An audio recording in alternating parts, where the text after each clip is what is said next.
Survival is not about strength. It never was. It's about solving the impossible. When cold shuts down blood, when heat burns life from the inside, when darkness erases the world, when isolation kills slowly, when time itself tries to wipe you out. Most life fails here, but some adapt. They don't fight nature. They read it. They wait. They cooperate. They evolve solutions so precise, extinction misses them by millimeters. This is not luck.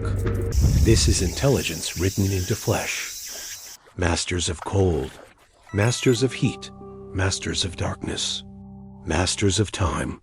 These are the creatures that learned how to survive, when survival was never guaranteed.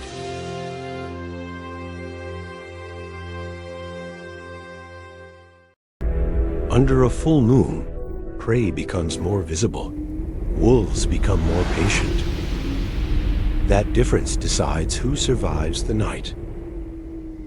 The moon rises without sound, no command, no signal. Yet across the frozen world, something shifts. Not myth, not magic, memory. Under moonlight, wolves don't rush. They read. They read distance. They read movement. They read weakness long before it appears. To us, night erases the world. To wolves, it sharpens it. Snow begins to glow under pale light. Shadows stretch. Distances harden into decisions. And although nothing seems to move, the hunt has already begun. Welcome to Fun Facts. Here, we don't chase myths. We uncover how nature actually works. Tonight, we follow wild wolves. Not as monsters, not as symbols, but as masters of patience. In a world ruled by cold and darkness.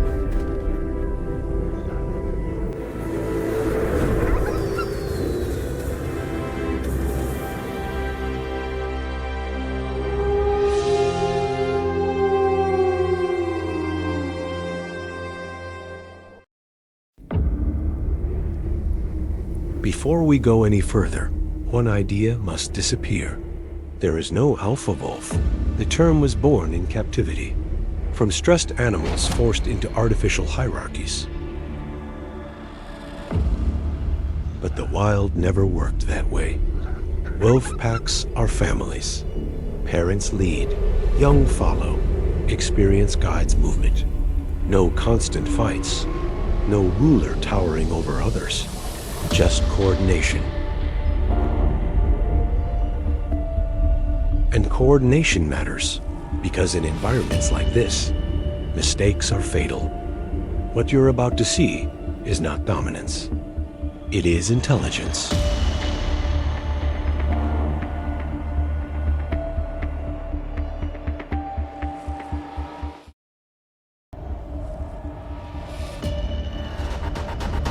To human eyes, moonlight softens the world.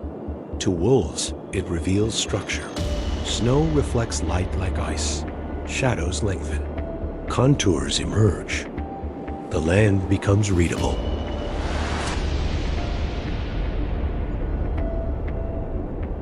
Moonlight doesn't help wolves hunt faster. It punishes anything that moves too soon. Under moonlight, open ground becomes dangerous. Movement leaves signatures. Distance gains meaning. The moon doesn't pull wolves forward. It gives them information. And they wait.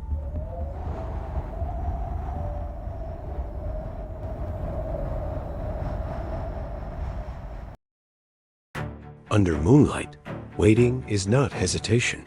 It's dominance without movement. Nothing happens. And that is the decision. Wolves spread across the land, not to attack, but to shape space. They slow their breathing. They conserve heat. Prey stands alert. Weight shifts. Breath quickens. At this moment, most predators would already have failed. Wolves haven't even started. This silence isn't hesitation, it's pressure.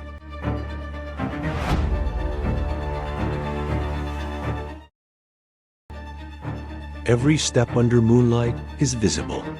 Wolves let prey make those steps alone.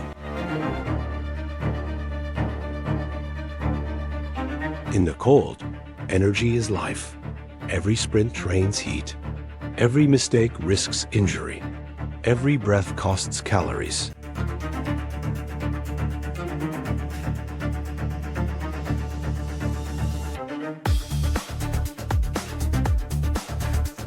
A standing reindeer in deep snow burns energy just to stay warm. A waiting wolf doesn't.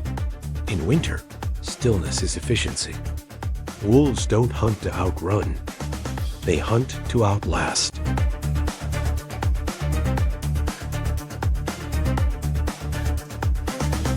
Their thick winter coats trap warmth. A countercurrent blood flow system in their legs limits heat loss to ice and snow.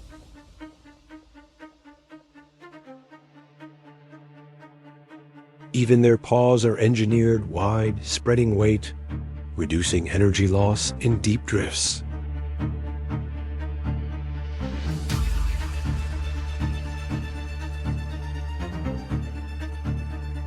Most prey don't lose the hunt to teeth. They lose it to exhaustion.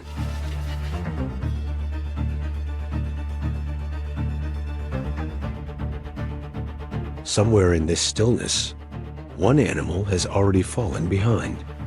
It just doesn't know it yet.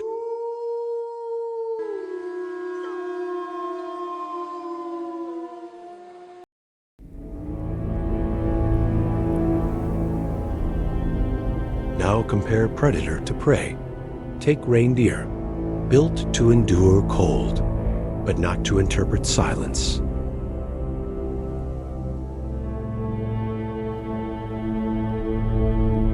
Their wide-set eyes favor panoramic vision, excellent in daylight, less effective under moonlit stillness.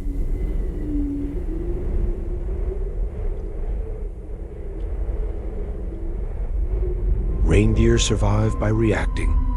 Wolves survive by delaying reaction.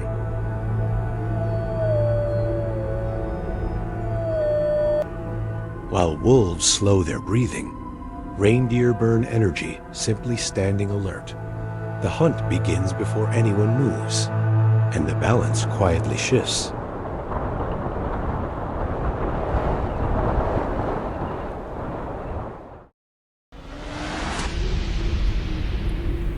Now remove the moon. Darkness collapses distance. Vision yields descent. The pack tightens.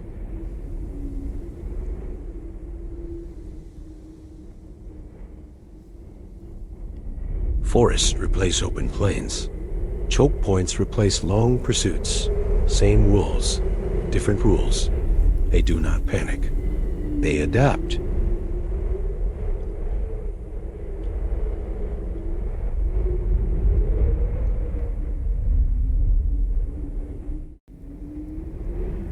These strategies weren't invented recently. They survived ice ages, megafauna extinctions, endless winters. Wolves learned to treat cold not as an enemy, but as a filter, eliminating the reckless, rewarding the precise. This is not instinct reacting. It is memory moving through generations.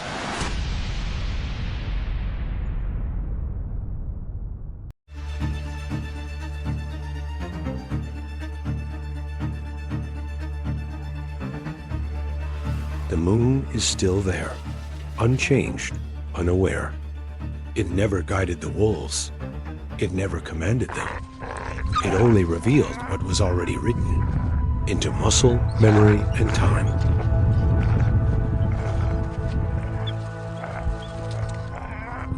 Wolves didn't survive the cold by being stronger. They survived by being precise. They didn't conquer the night. They learned to read it.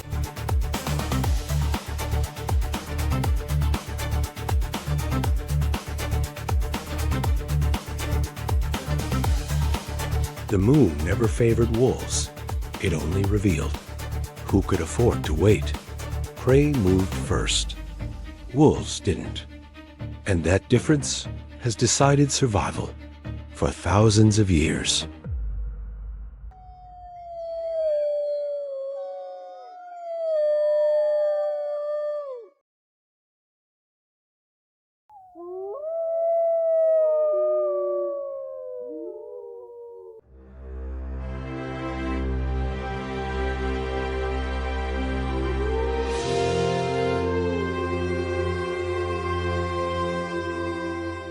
Turn now to that remarkable scientific breakthrough. 13,000 years after the last dire wolf walked the earth, scientists say they've now brought them back. Here's our chief national correspondent, Matt Gutman, with the video tonight. Tonight, a howl 13,000 years in the making. In a first for science, biotech company Colossal Biosciences says it brought the extinct direwolf back to life, a species that hasn't walked the earth since the Stone Age. In North America's frozen forests, a predator reigns supreme. The great horned owl, Bubo virginianus, has existed for nearly 5 million years, one of the oldest and most successful owl species on Earth. Perfected by evolution for the night, its golden eyes pierce darkness where humans see nothing. Its talons crush like steel, and its flight is utterly silent. Every movement, every breath, every feather is honed for survival. Its lineage alone is a testament to adaptability, thriving in forests, deserts, tundra, and even city parks. Welcome to Fun Facts Channel. If you love uncovering nature's secrets, hit subscribe and join us on this journey. And for those who seek to capture its beauty, distance is everything.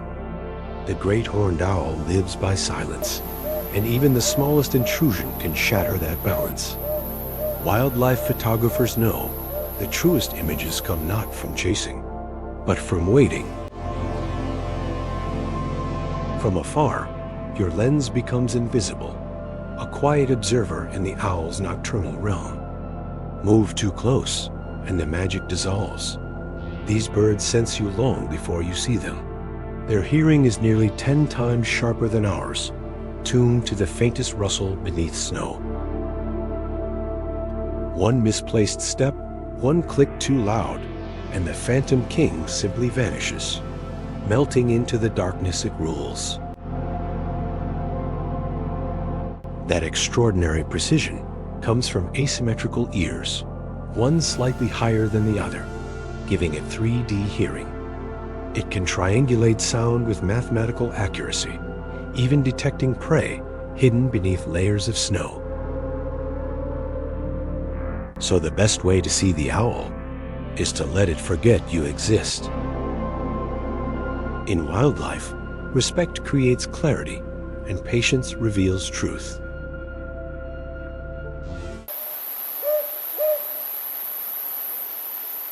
Every kingdom has its anthem. The great horned owl's call travels over a mile through still air, perfectly tuned to forest acoustics.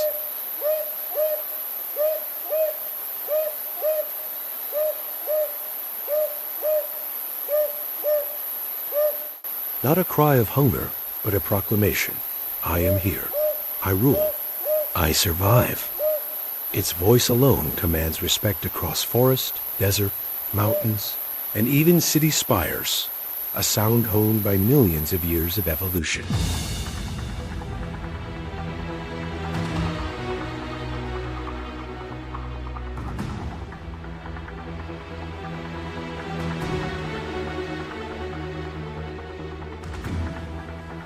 Greatness deserves reverence. Every approach costs the owl precious energy, needed for hunting, survival, and raising its young. The most stunning photographs come from afar, capturing the owl wild, free, and undisturbed. Patience is rewarded with a glimpse into evolutionary perfection, a living ghost of the night.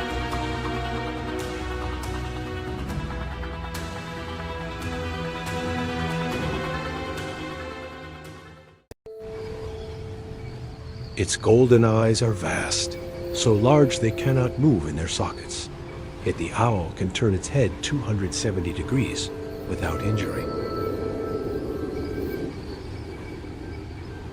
Inside those eyes, millions of light-sensitive rods capture the faintest shimmer of prey in total darkness, revealing a world invisible to humans.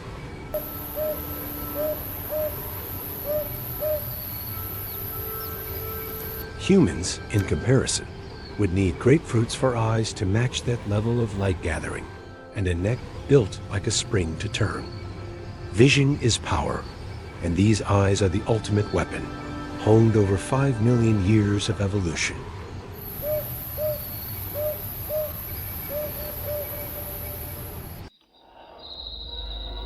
In the night, sound is life. To hunt unseen is to rule.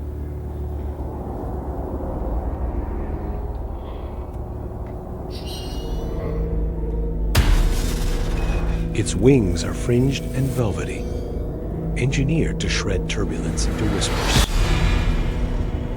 Scientists recorded its flight with ultra-sensitive microphones and detected nothing above the forest's ambient noise.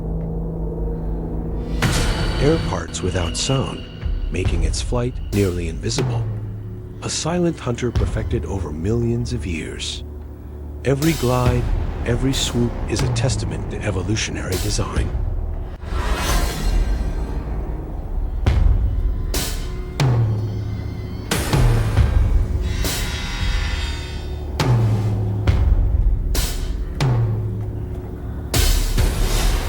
The great horned owl, often called the tiger of the air, is one of nature's most adaptable hunters.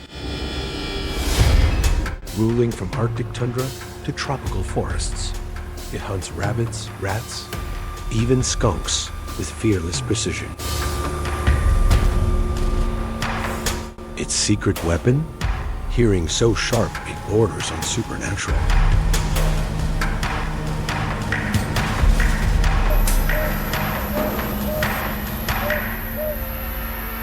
Beneath those golden eyes lie asymmetrical ears, one higher than the other, a design that lets it triangulate sound in total darkness.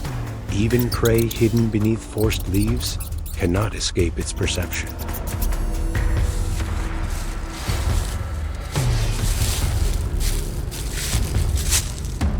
Its face, sculpted like a living satellite dish, funnels the faintest whispers of movement straight to its ears.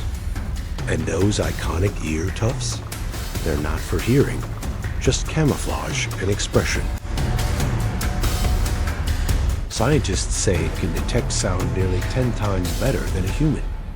In silence, it becomes a living radar, the night's most efficient predator.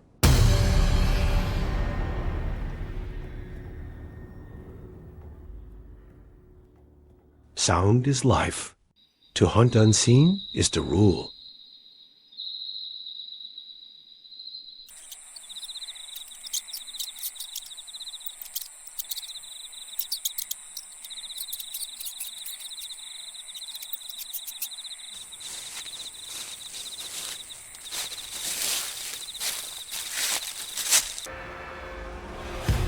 And then the strike.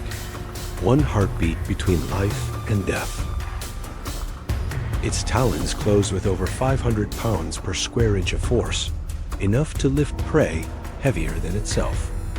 Each claw curves like obsidian, precision engineered for hunting.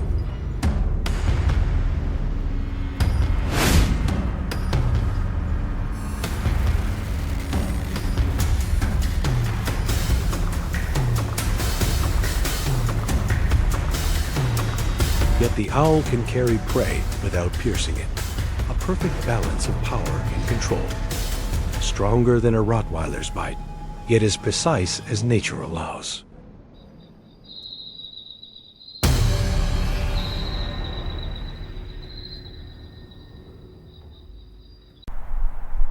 In the depths of winter, before the forests even thaw, courtship begins. For great horned owls, love is a quiet ritual, not of song, but of sacrifice. The male offers a gift, a token of devotion, and a promise of survival. A mouse, warm and lifeless, clutched between talons, passed gently from hunter to queen. If accepted, a bond is sealed, one that will endure through the harshest nights. Together, they will rule their territory as silent monarchs of the dark.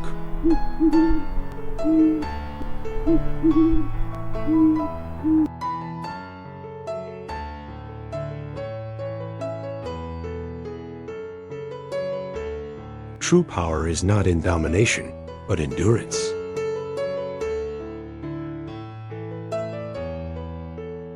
While most life hides from winter's cruelty, the great horned owl begins new life in its depths.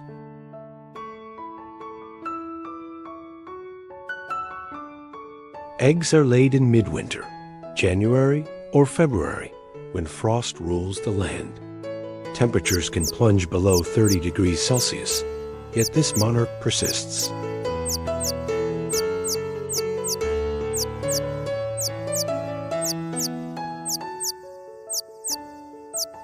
Each parent risks hunger and storm to guard the fragile beginning of another generation.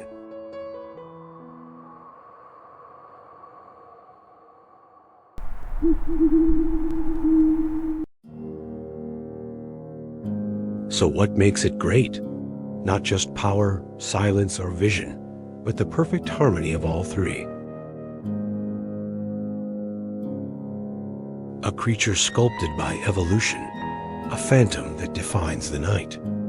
The great horned owl, the undisputed king of the nocturnal hunt.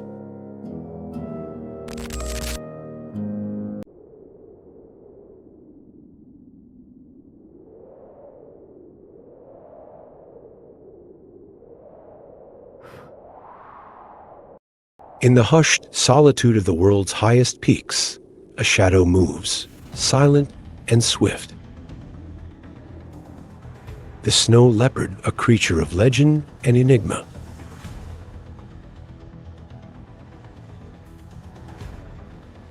Stalks its prey across the frozen expanse.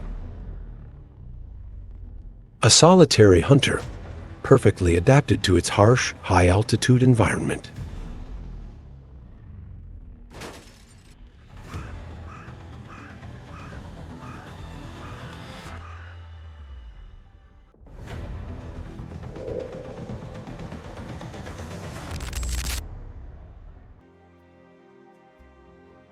Its thick, shimmering coat, up to 4.7 inches long, camouflages it against the snow, while its wide paws, measuring around 10 inches across, act as natural snowshoes, enabling it to traverse the treacherous terrain.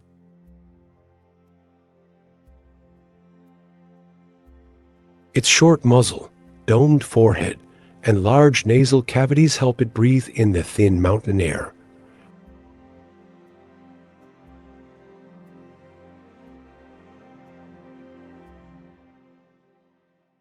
While its long, bushy tail, often as long as its body, provides balance and warmth.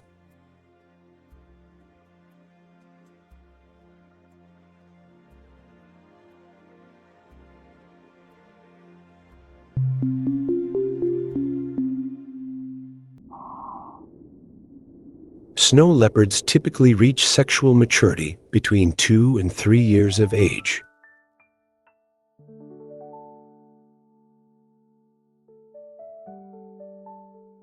After a gestation period of 90 or 100 days, females give birth to a litter of 2 to 3 cubs in a sheltered den.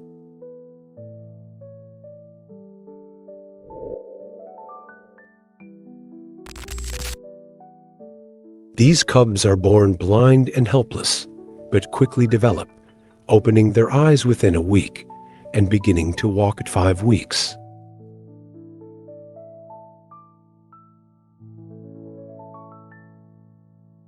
By the age of 2 to 4 months, the cubs are ready to leave the den and explore the world with their mother. With a lifespan of 15 to 18 years in the wild,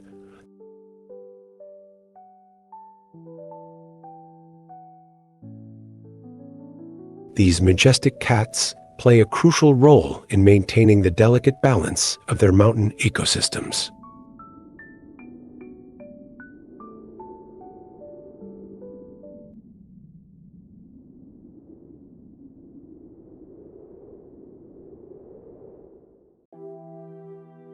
The elusive snow leopard reigns supreme across the remote mountain ranges of Central and South Asia. From the towering Himalayas to the rugged Altai Mountains, these magnificent cats inhabit alpine and subalpine zones at elevations between 9,800 and 14,800 feet.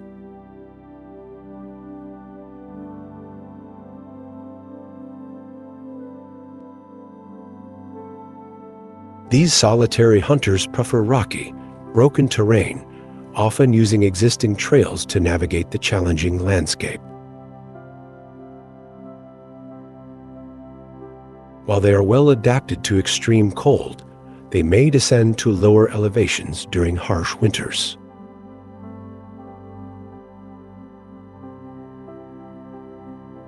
The specific habitats of snow leopards vary depending on the region, but they typically prefer areas with steep slopes, rocky outcrops, and abundant prey.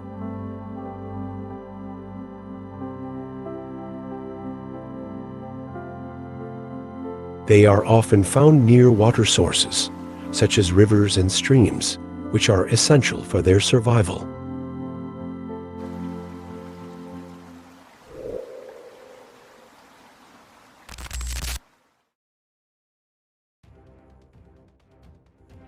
The snow leopard, a solitary hunter, is primarily active at dawn and dusk. These elusive cats often rest near cliffs and ridges, using these vantage points to survey their vast territories.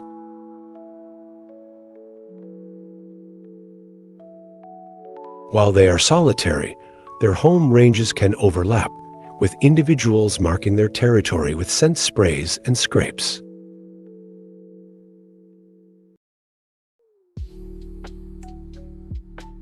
A study in the Gobi Desert revealed that adult males may require territories as large as 100 for square miles, while females need around 60 for square miles.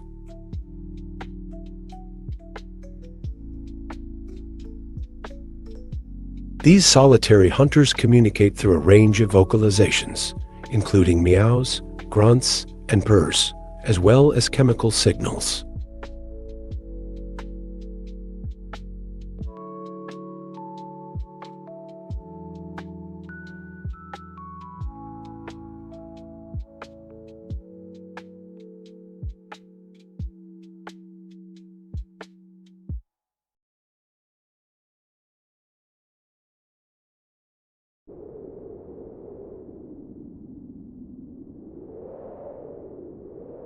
A master of patience, the snow leopard waits for the perfect moment to strike.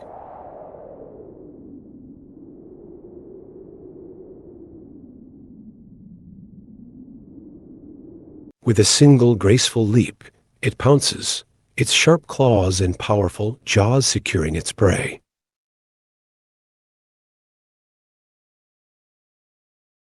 The snow leopard is a skilled hunter, primarily targeting medium-sized ungulates like the Himalayan blue sheep, ibex, and argali. However, their diet is adaptable, and they may also prey on smaller mammals like marmots and pikas.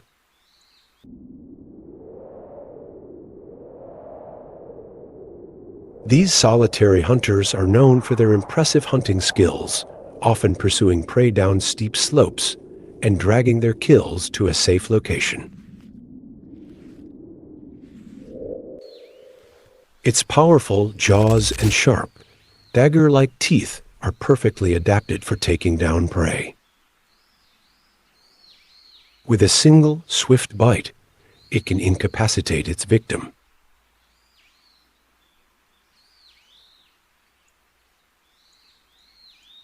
These adaptations, combined with its stealth and agility, make the snow leopard a formidable predator in its harsh mountain habitat.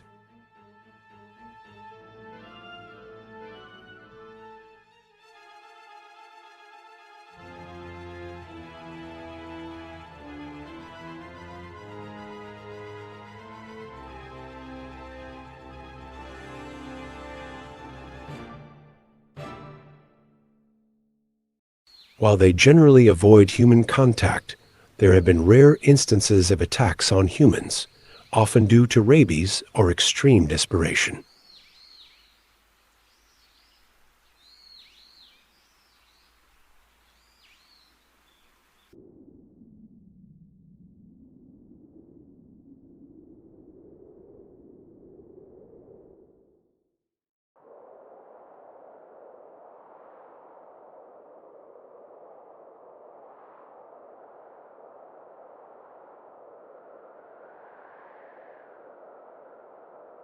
Snow leopards are renowned for their agility and power. They can climb steep cliffs, leap across chasms, and chase prey down treacherous slopes.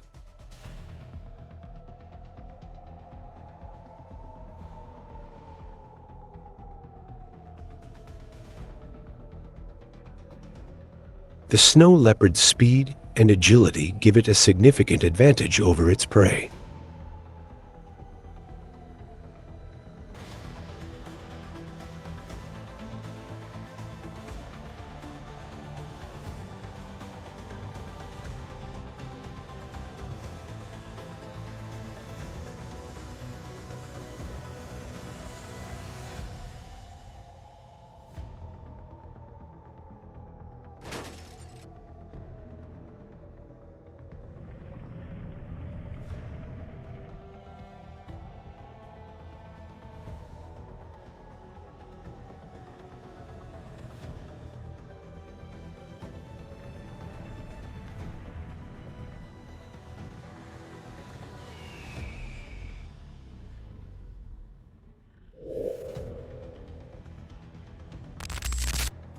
Once the snow leopard has secured its prey, it often drags it to a safe location, such as a rocky ledge or a cave. This behavior helps to protect the kill from other predators and scavengers.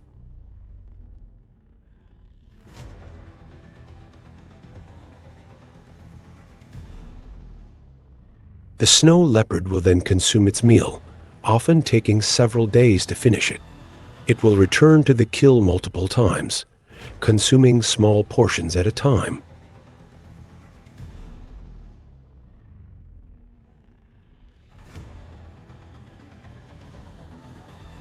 This behavior allows the snow leopard to conserve energy and avoid attracting unwanted attention.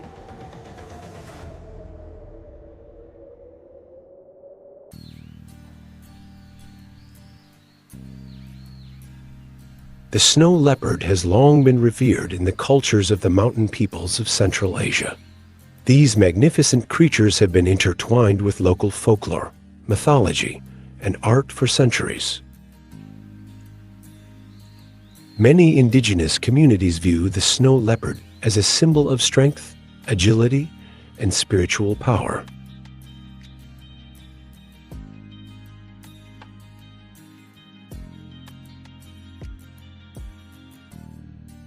Some cultures believe that the snow leopard is a guardian of the mountains, protecting the delicate balance of the ecosystem.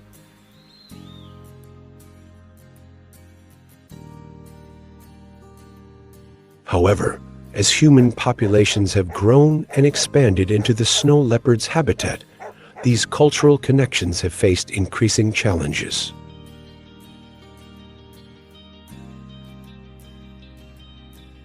Habitat loss, poaching, and climate change have all contributed to the decline of these majestic cats. By understanding and respecting the cultural significance of the snow leopard, we can work together to protect these animals and the ecosystems they inhabit.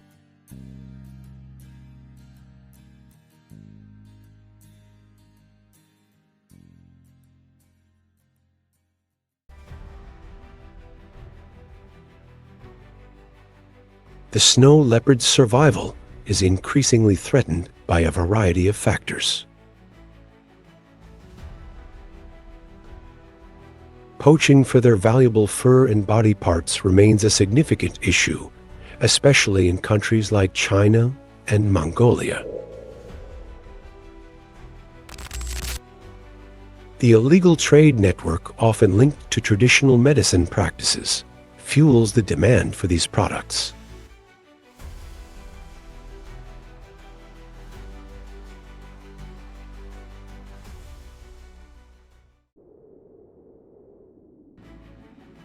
Climate change is another major threat, as rising temperatures and shifting weather patterns can disrupt the delicate balance of the snow leopard's habitat.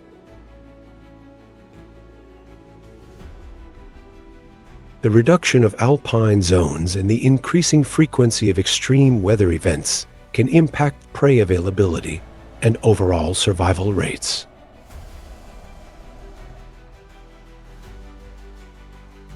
Additionally, human-wildlife conflict, particularly when snow leopards prey on livestock, can lead to retaliatory killings.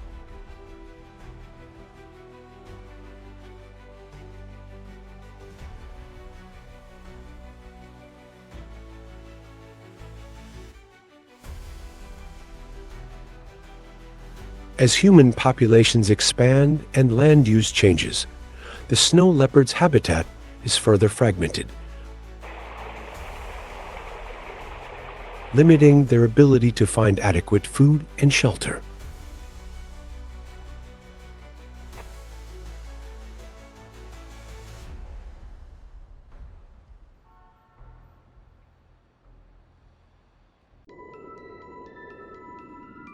Despite the numerous threats, significant conservation efforts are underway to protect the snow leopard. International organizations like the Global Snow Leopard Forum have brought together range countries to collaborate on conservation strategies.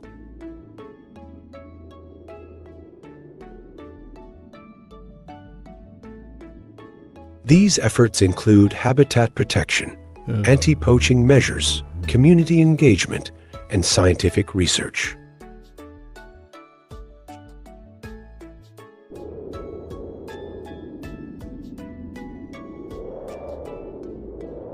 Zoos and wildlife sanctuaries around the world are also playing a vital role in snow leopard conservation. Captive breeding programs help to maintain a healthy population and contribute to research efforts.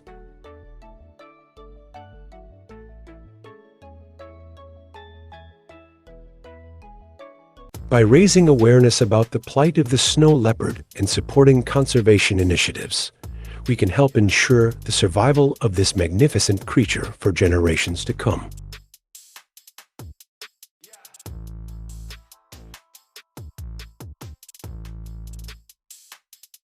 The snow leopard, a symbol of strength, beauty, and mystery, continues to captivate our imaginations. From its role in ancient cultures to its modern-day conservation challenges, this magnificent creature has left an enduring legacy. As we work together to protect the snow leopard and its habitat, we honor the delicate balance of nature and the importance of preserving these iconic species.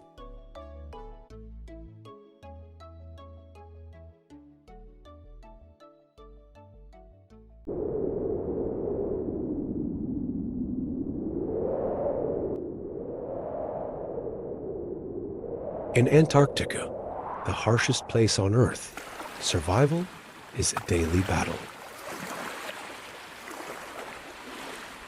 Temperatures can plummet below -140 degrees Fahrenheit, -60 degrees Celsius, with wind speeds roaring at over 200 kilometers per hour. Here, where the sun sets for months on end, life clings to existence in the frozen shadows. For you, an emperor penguin, this is home a land as dangerous as it is awe-inspiring. But its challenges have shaped your species into masters of endurance, uniting generations in an extraordinary cycle of life.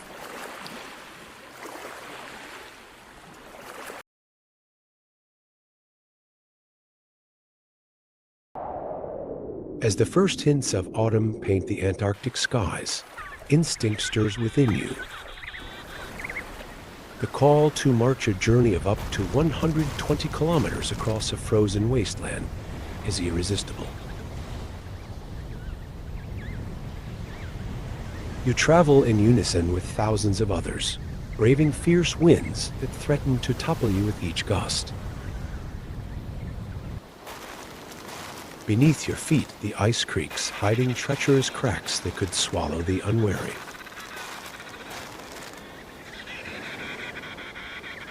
Hunger gnaws at your belly, but you press on, driven by an unyielding purpose, to reach the breeding colony where life begins anew.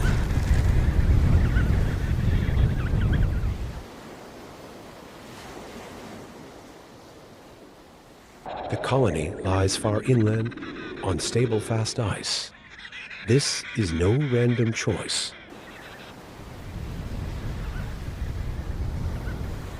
Here, the ice is thick enough to endure months of storms, and predators like leopard seals and orcas cannot reach your fragile chicks. It is a fortress of ice, offering the best chance for survival.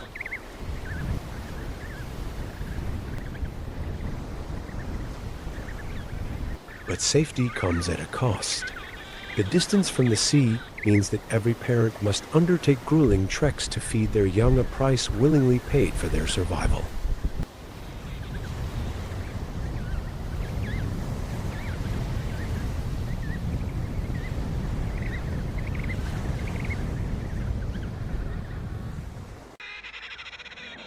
Among the cacophony of calls, you find her a connection sparked by a ritual as old as your kind. Together, you bow and mirror each other's movements, your calls harmonizing in a song of trust and promise. This is no fleeting bond.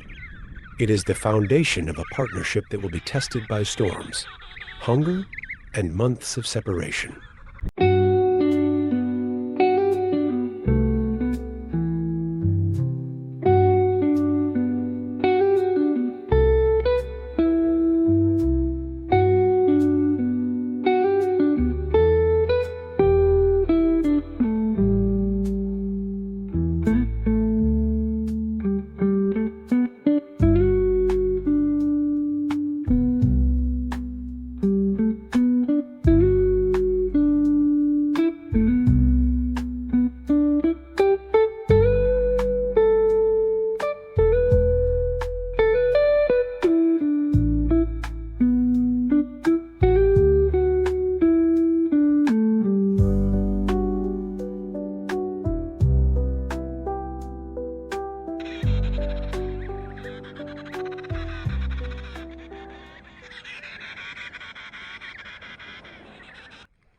As she lays the egg, roles shift.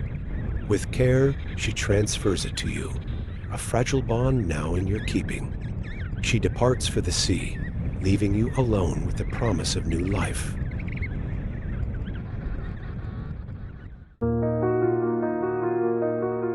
Her journey to the ocean is only the beginning. Once she reaches the edge of the ice, the true test begins.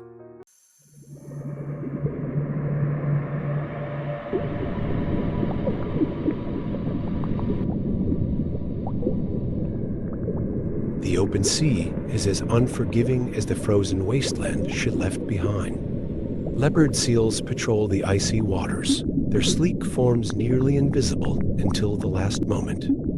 She dives skillfully, twisting and turning to evade their snapping jaws, her movements a dance of survival. Beneath the surface, the Antarctic Ocean teems with life. Here, she becomes a hunter, diving to depths of up to 500 meters in search of prey. Her target is silverfish and krill, each dive a calculated risk to gather as much food as possible. Time is her enemy. Every moment she spends away from the colony, her chick grows weaker. For weeks, she repeats this cycle hunt: eat, evade. Each successful catch is a step closer to fulfilling her maternal mission, but danger is never far.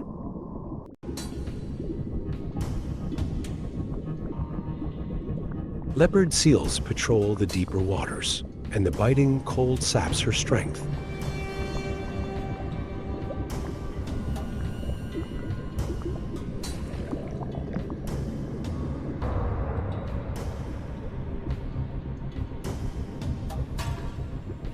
For some, the journey ends in heartbreak. A leopard seal strikes with deadly precision, cutting short her final ascent to the surface.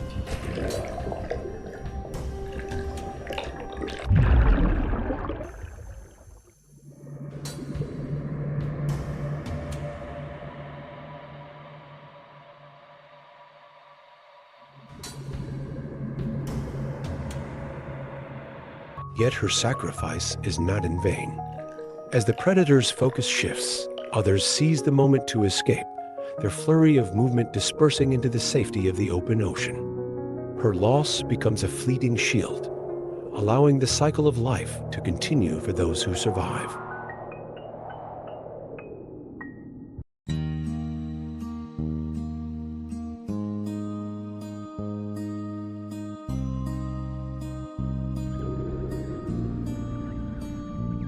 In the heart of winter, you endure 2 months without food, surviving on stored fat. Winds howling at 200 kilometers per hour and 60 C temperatures test your limits. Survival is collective. The huddle, shifting and breathing as one, shields you from the worst of the storm.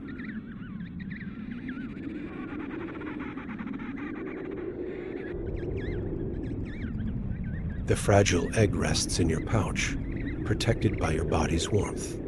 A single misstep could end its delicate promise.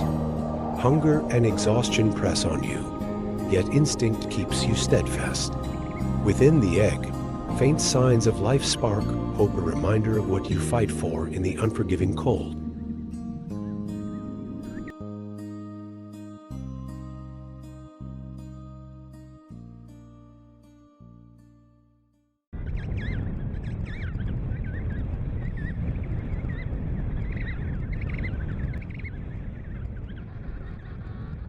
At last, after weeks of unrelenting cold and hunger, a faint chirp breaks the silence, a sound that cuts through the desolation like a beacon of hope. The egg, once so fragile and still, begins to crack. Tiny movements from within give way to the emergence of a downy chick, its wet feathers glinting in the faint Antarctic light.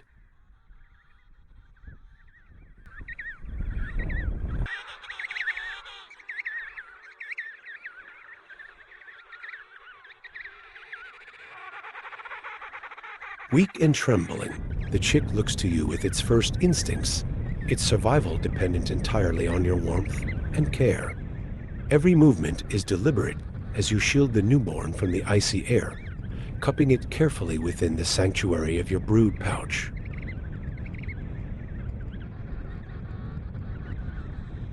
Your strength is nearly gone, yet the bond between you and the chick sustains you. For a few precious days, you feed it a vital secretion from your crop, a final gift of energy drawn from the reserves you've protected through weeks of sacrifice.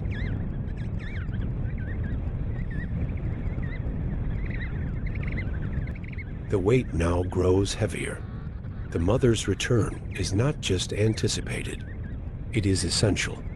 Each chirp from the chick is a plea for the nourishment only she can provide, and you know that this tiny life hangs by the thinnest of threads.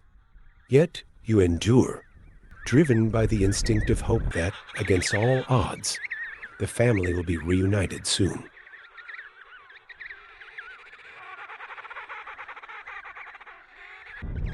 The first days of life for the newborn chick are a test of endurance. The Antarctic cold is unforgiving, and each breath of air feels like ice. But worse still are the predators. Above, the ominous figure of a skua hovers, its sharp eyes scanning for an opportunity to strike.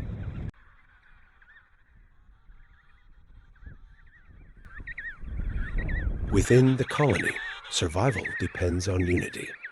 You and your fellow fathers huddle together, forming a wall of protection against the biting winds and the watchful eyes of the predators. Every movement is calculated, ensuring that the chick remains hidden, safe from the cold and the hungry skies above.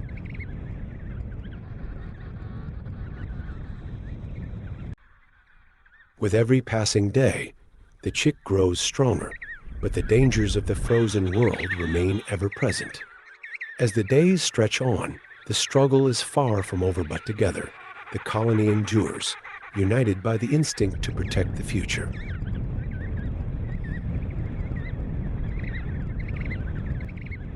Her journey back is treacherous. Shifting ice, jagged cliffs, and blinding snowstorms test her strength, but she presses on. Guided by the memory of her family, she endures. Nearing the colony, her call pierces the icy air, answered by her chick's faint chirp, a beacon of love and hope. After weeks of grueling travel across the frozen wasteland, the mother finally returns. She arrives at the colony, her body weary, but her heart full. Her instinct drives her toward the chick, a connection unspoken but undeniable.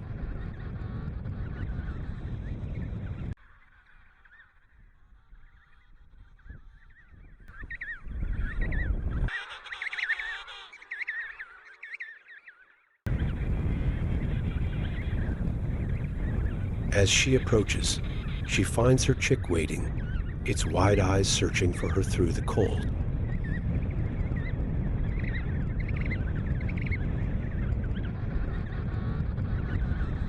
The reunion is tender, a moment of pure relief and joy in the midst of Antarctica's endless trials.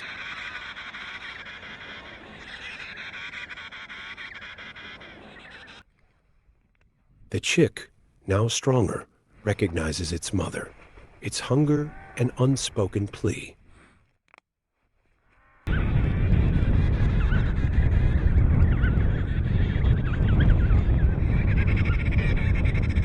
With a call, she begins to regurgitate the food she has carefully stored from her ocean hunt, nourishing her chick for the first time.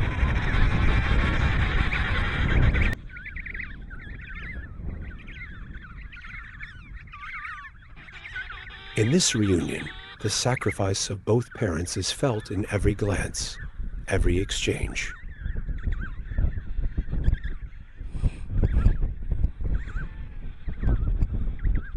Her return marks not just a physical arrival, but the completion of a journey that started months ago.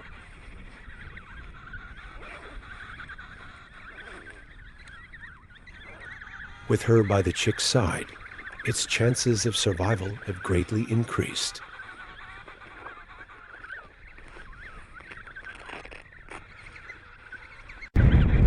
Now, together, they will face the harsh days ahead as the cycle of life continues in the most unforgiving place on Earth.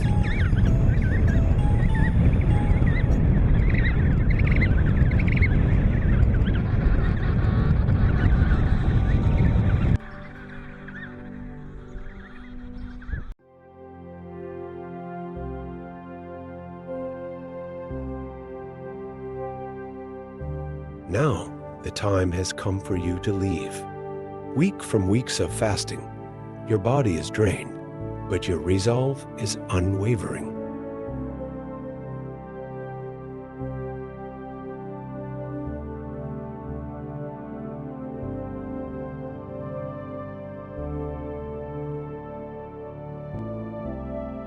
With the mother now fully in charge, you embark on the journey back to the ocean, where food awaits. Your departure is bittersweet, leaving your chick in capable hands, yet knowing that the cycle of sacrifice continues.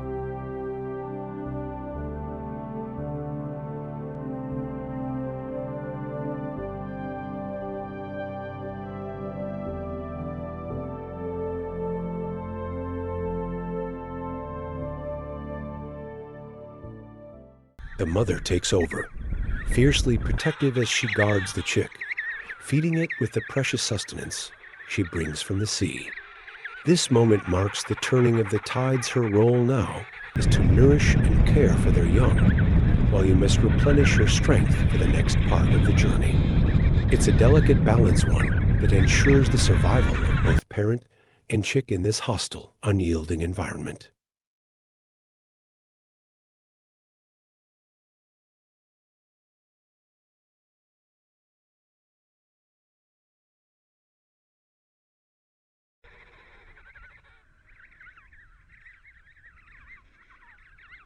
The weeks pass, and the chick begins its transformation. Its once fluffy down molts, replaced by a layer of waterproof feathers essential for survival. This process is not just a physical change, it is a crucial step toward independence.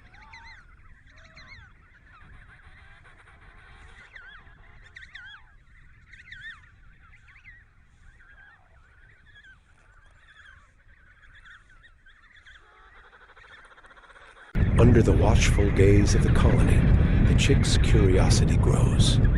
It wobbles on unsteady legs, venturing slightly farther with each passing day.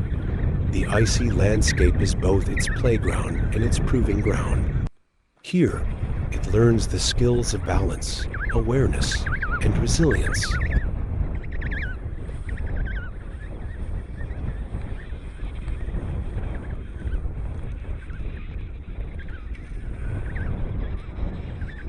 Every interaction becomes a lesson. It mimics the adults, testing the limits of its tiny body against the cold winds and slippery ice. The parents, ever vigilant, ensure it is fed and warm, providing the nourishment needed for growth.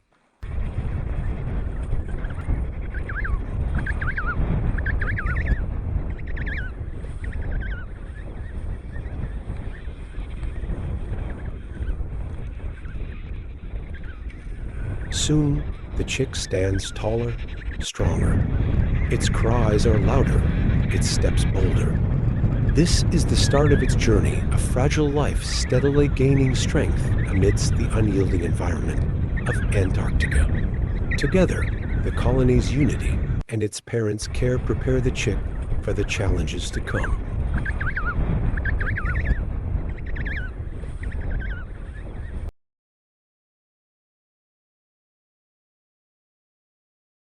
December arrives, and with it, the moment of truth. The chicks now transform. Their sleek, waterproof feathers glinting in the Antarctic sun gather in clusters. The colony that sheltered and nurtured them begins to fade into the distance as they face the journey ahead.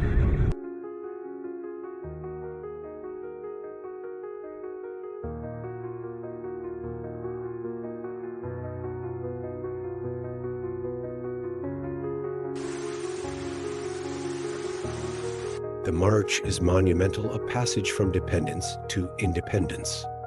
The icy terrain, once a protective cradle, now becomes a daunting final test.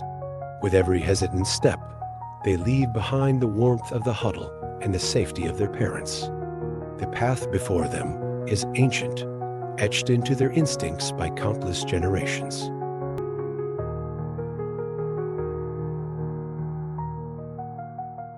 They approach the sea's edge, where the frozen land meets the untamed waters. The vast, cold expanse stretches endlessly before them, shimmering under the Antarctic light.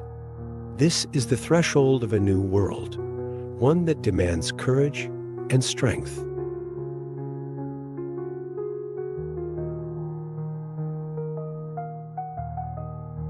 This is their destiny, their passage into the wild. The ocean, vast and merciless, holds both promise and peril. But within its depths lies the sustenance and freedom they need to survive.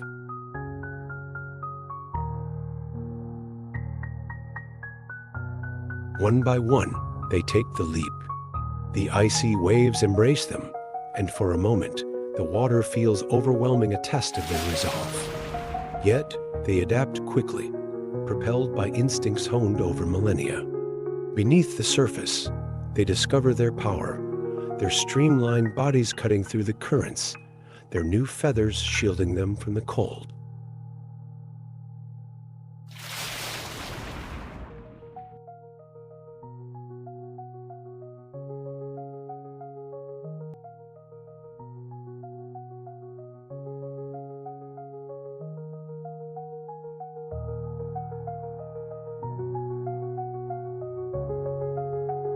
The chicks disappear into the water, becoming part of a timeless rhythm, carrying the legacy of their species forward. Their journey is a testament to resilience, a symphony of survival against the odds.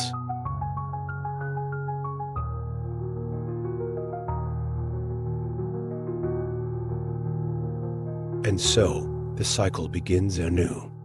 This is the story of the emperor penguin, a story of courage, endurance, and the unwavering spirit of life in one of the most unforgiving realms on Earth.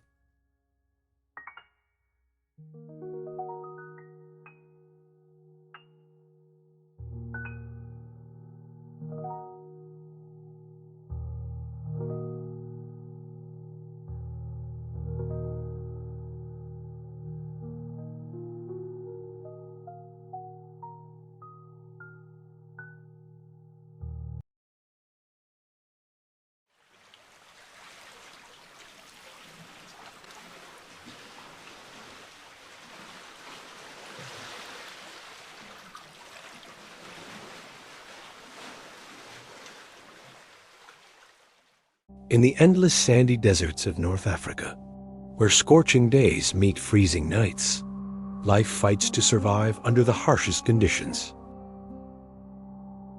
When we think of the Sahara, we picture snakes, lizards, scorpions, or camels.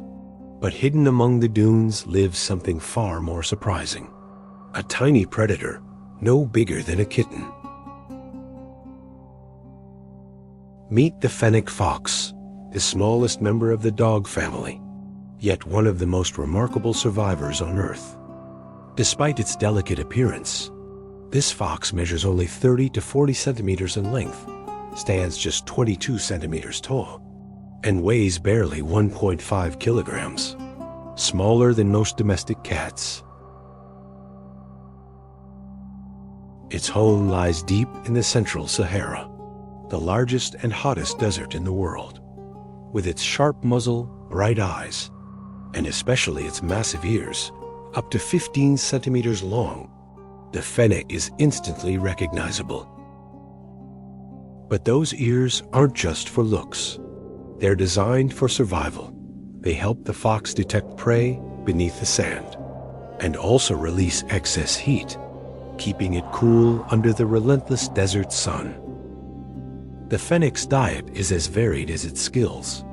It hunts rodents, lizards, insects, and bird chicks, but also eats plants and berries, a vital source of water in such an arid land.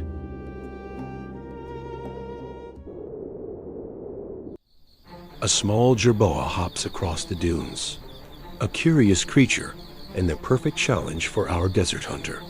The Fennec's hearing is 20 times more sensitive than ours, and its sense of smell guides it even underground.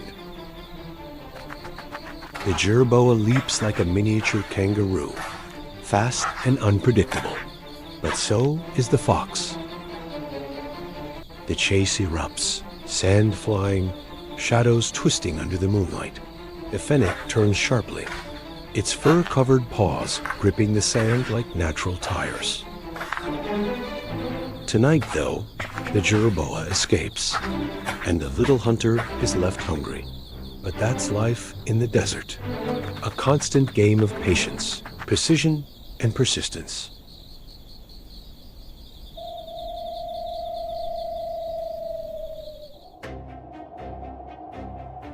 Sometimes the Fennec faces even greater dangers, snakes and scorpions, proving that even the smallest predator can stand fearless in the vast Sahara.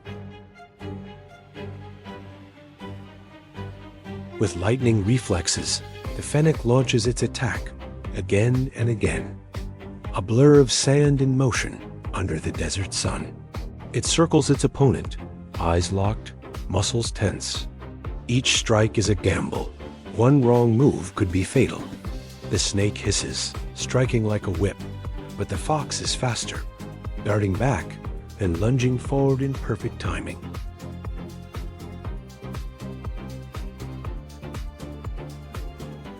Its tiny teeth may look harmless, yet in the right moment, they become precision weapons.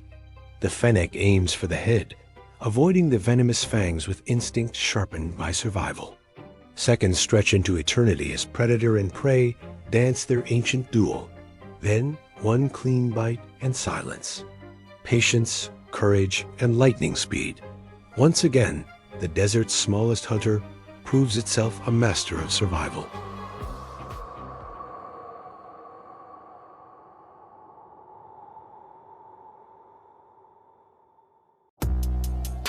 When facing a scorpion, the Fennec fox becomes a silent strategist.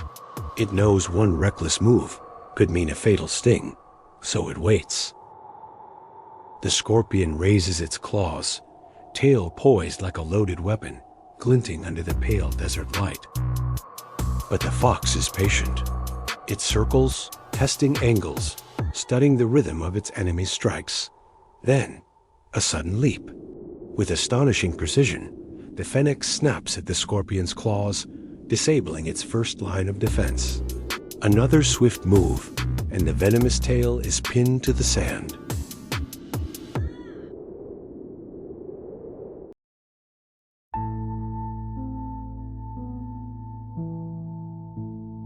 But survival is more than fighting. The Fennec's thick fur protects it from both cold and heat, and the fur on its paws acts as insulation against sand reaching 80 degrees Celsius under the blazing sun. Despite its harsh world, the Fennec is a social animal, living in families of up to 10, with pairs that stay together for life. Each year, they raise 2 to 5 pups, who grow up fast but remain close to their parents. With its tiny body, camouflage coat, and agility, it's rarely caught by predators. One reason it has few natural enemies in the wild.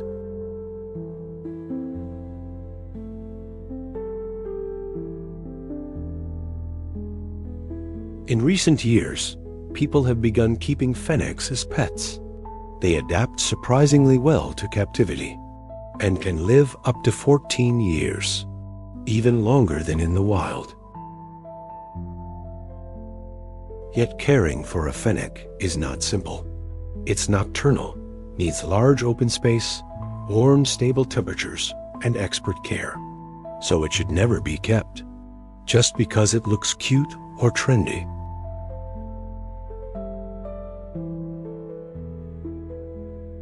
The Fennec fox remains a wild symbol, a creature that thrives where almost nothing else can, a true master of survival in the world's harshest desert.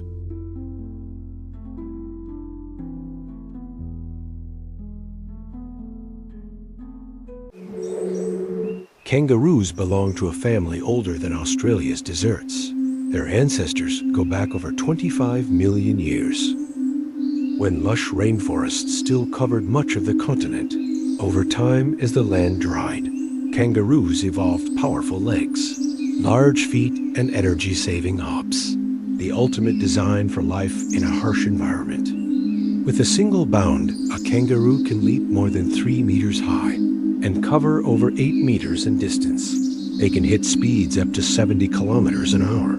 But what makes them truly remarkable is efficiency. Hopping actually uses less energy than running. The kangaroo is not just fast, it's one of nature's most energy-smart athletes. Inside the mother's pouch lies one of the strangest stories in the animal kingdom. A kangaroo gives birth to a baby the size of a jelly bean. Blind and fragile, the tiny creature crawls up into the pouch, where it latches onto a teat and continues to grow for months. And here's the secret. A kangaroo mother can carry 3 generations at once. A large joey in the pouch, a newborn attached inside, and another embryo on pause, waiting for its turn. This pause button is called embryonic diapause. If food is scarce or conditions too tough, the mother delays development until the time is right. Imagine if humans could delay pregnancy until survival was guaranteed. For kangaroos, this is not science fiction, it's everyday life. Kangaroos are not loners. They gather in groups called mobs, sometimes hundreds strong within the mob. Males fight for dominance. Inspect spectacular battles that look like boxing matches, kicking, grappling, and balancing on their tails. The strongest male earns the right to mate. But even in these violent contests, kangaroos follow rules, rarely fighting to the death, only until one backs down. To live in Australia's scorching outback, kangaroos have developed clever survival strategies. They lick their forearms to cool down through evaporation. They rest in the shade during the day, becoming more active at dusk and dawn. Their diet of grasses and shrubs allows them to survive, with little water in fact. Kangaroos can go for weeks without drinking, drawing moisture directly from their food. Kangaroos are more than survivors. They shape the ecosystem itself. By grazing, they prevent overgrowth of grasses that could fuel wildfires. They also disperse seeds across wide distances, helping plants spread and regenerate. But their growing populations also bring challenges, sparking debates about balance between people, farming, and wildlife. To Australians, the kangaroo is more than an animal. It's a symbol of resilience, a national emblem, and a part of ancient Aboriginal stories. For thousands of years, the kangaroo has been both food and myth, spirit and symbol today. It remains one of the world's most recognized creatures. The secret life of the kangaroo reveals a world of strange adaptations, powerful survival, and timeless connection to the land. Next time you see that familiar hop, remember, it carries millions of years of secrets with every bound. The kangaroo's secret life reminds us that even the most familiar creatures have stories, waiting to be discovered.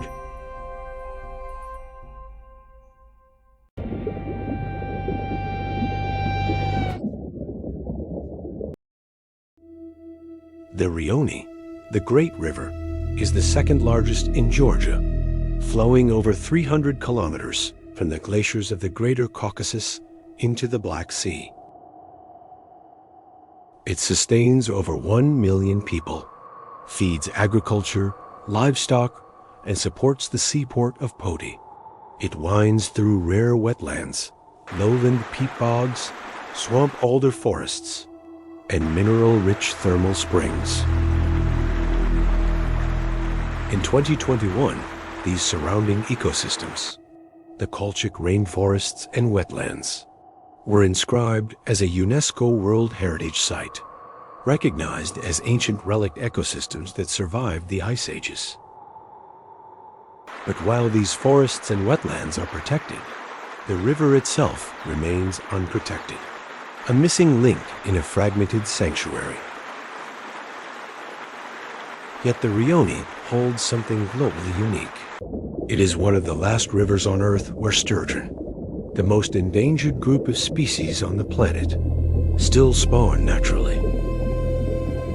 The last functional sturgeon river in Georgia, the last spawning corridor in the eastern Black Sea, and a final chance to save a lineage older than dinosaurs.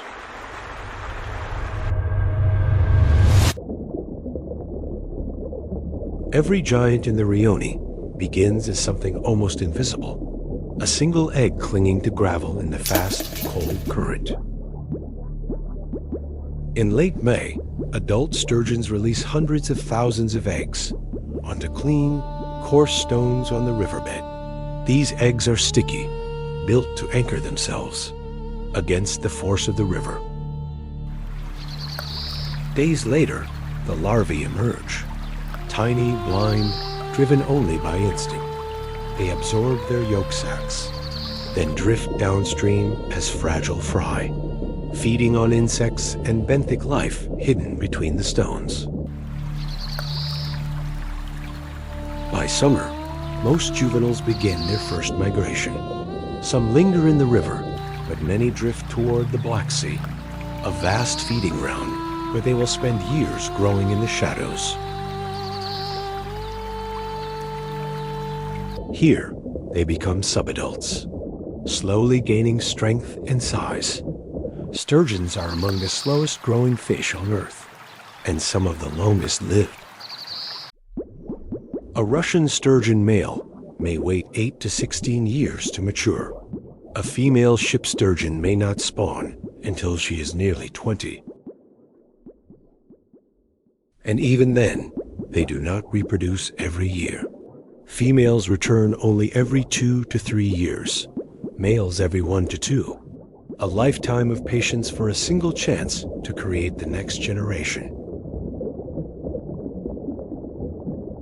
When the moment finally arrives, These giants repeat a journey older than human memory, returning to the Rioni, their birthplace, guided by a map written into their bones. This is the ancient life cycle that dams disrupt. This is the rhythm now reduced to a final 100 kilometers. And this is the cycle we must protect, or the giants will vanish forever.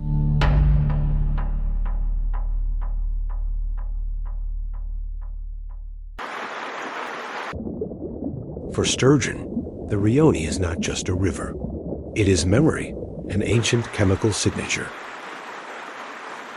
Most of their lives unfold in the Black Sea, feeding, drifting, and gathering strength. But when it is time to spawn, they return to the Rioni estuary, a meeting of freshwater and sea that guides them home. Once, they swam hundreds of kilometers inland. Today, hydropower dams have confined their migration to the last 100 kilometers of free-flowing river. Here, in deep, gravel-bottomed channels, they release eggs that drift downstream, settling into the estuary where young sturgeon grow and learn the river's scent, a memory they will carry for life. This migration has continued since the Jurassic, and now survives in only a handful of places on Earth. The Rioni once carried 6 species of sturgeon, each a relic of ancient oceans. Today, only a few remain. Their numbers small, their stories fragile. Before meeting our hero, a glimpse at the others who share this river of survivors. The beluga sturgeon, the undisputed giant of the Black Sea, reaching up to 7 meters and weighing more than a ton. The Caucasian sturgeon, or Cauca sturgeon, the regional heavyweight, a rare lineage growing to 3 meters in the wild. The Russian sturgeon, once abundant, a medium-sized survivor reaching 2 meters, now almost gone.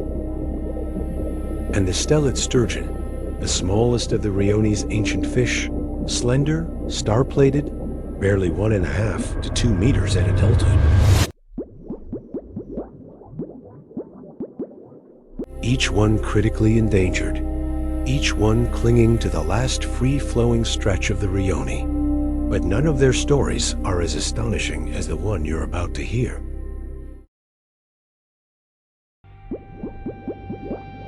The ship sturgeon is the ghost of the river, a species so rare that science believed it was gone. The last confirmed catch in the Danube was in 2009. Romania hadn't seen one in 30 to 40 years. Across Europe, it was declared extinct in the wild. A creature older than the dinosaurs, erased almost overnight. But then, in 2025, something extraordinary happened. In the Rioni River, conservationists caught 2 young ship sturgeons, alive, healthy, and far from any known restocking source. A discovery so unlikely that researchers called it sensational. No one yet knows if they drifted from a distant restocking project or whether they were born naturally here in the Rioni. If they are wild-born, this last 100-kilometer stretch of river is where an extinct species quietly returned from the edge.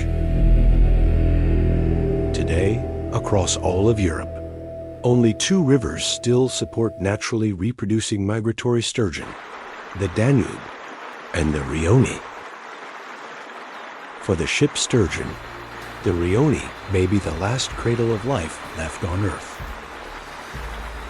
This is our hero, the forgotten giant, the river ghost, the ancient survivor rising from extinction.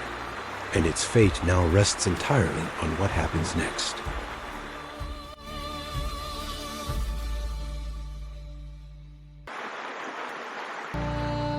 For millions of years, sturgeon survived because of their eggs. Caviar, evolution's ultimate survival strategy. But humans turned those eggs into black gold, a luxury industry worth billions. What kept sturgeon alive for 200 million years became the cause of their collapse. Every poached female erases decades of future giants. In the Rione, every egg is hope, and every loss, irreversible.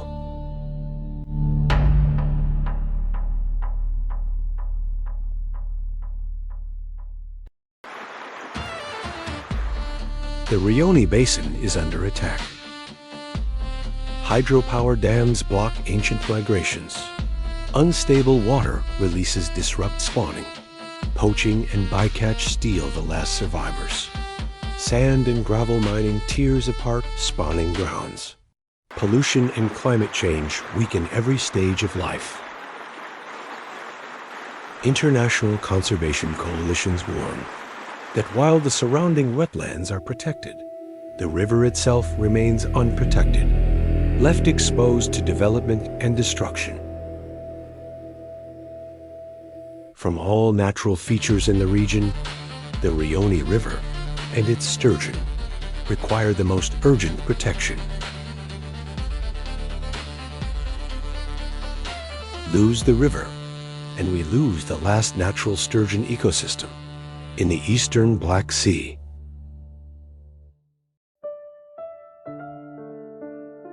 From 200 million years of survival to just 100 kilometers of river. But extinction is not destiny. It is a decision. And this decade will determine how this story ends. The last giants are still here. Let's keep them here.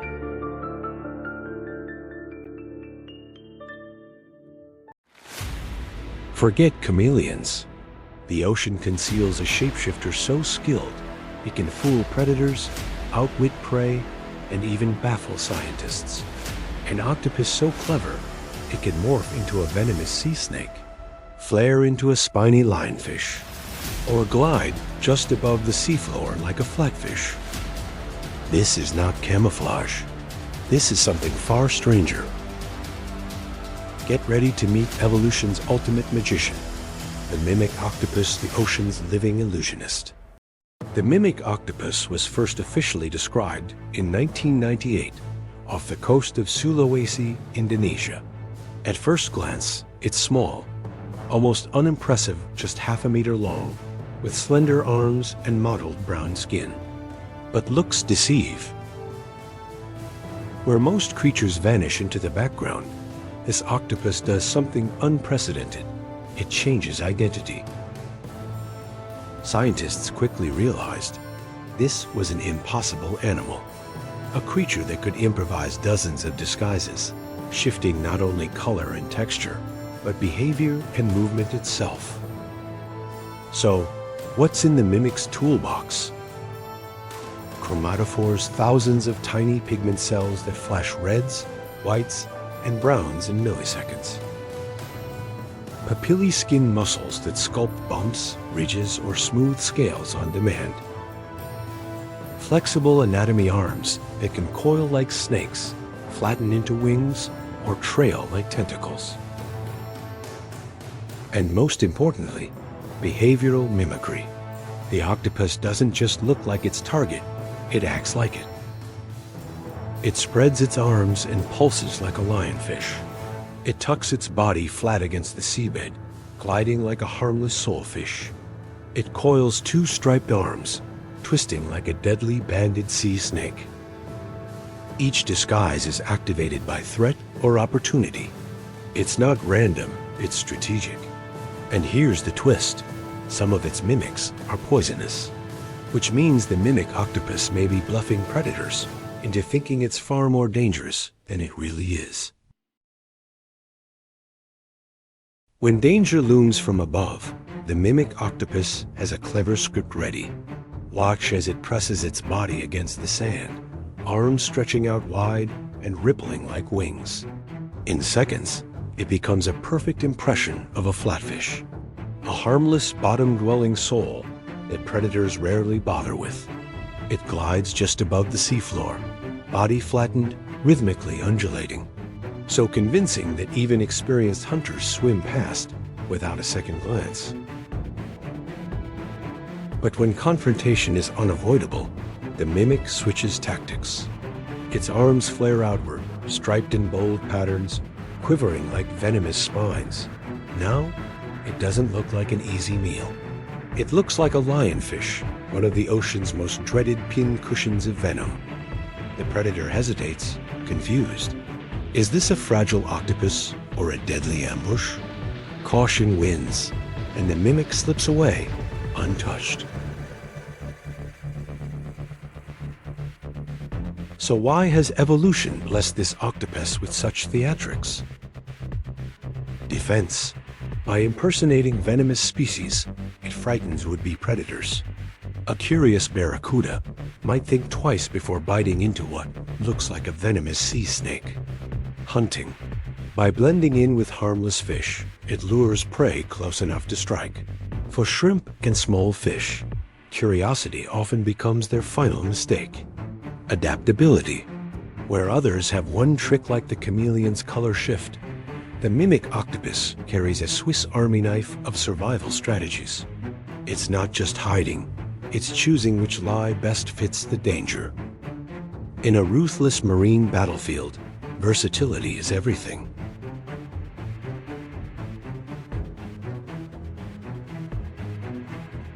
But mimicry is only part of the story.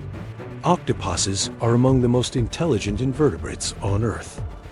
They solve puzzles, use tools, escape aquariums, and even recognize individual humans. Some scientists argue they're the closest thing to alien intelligence right here on Earth. The mimic octopus, in particular, shows how intelligence and adaptation go hand in hand. To choose which animal to imitate, it must assess threats in real time, deciding not just hide or run, but which mask will keep me alive today. It's as if evolution gave it a costume box and a mind sharp enough to pick the right outfit. Unlike the vibrant coral reef, the mimic octopus prefers muddy estuaries and silty seabeds in Indonesia and Malaysia, environments where shadows and sediment hide predators and also give disguises their greatest impact. It spends much of its life tucked away in burrows, emerging to hunt crabs, worms, and fish. It is solitary, secretive, and cautious. And yet, in these murky shallows, the mimic thrives not with speed or strength, but with imagination. Here's the astonishing part. We're still discovering new disguises. Researchers have recorded at least 15 distinct impersonations, but suspect there are many more. Each dive could reveal a new performance, perhaps imitating a crab, a starfish, even species we've yet to recognize. The mimic octopus is proof that nature is not static. It's still rehearsing, still innovating, still writing new roles for survival.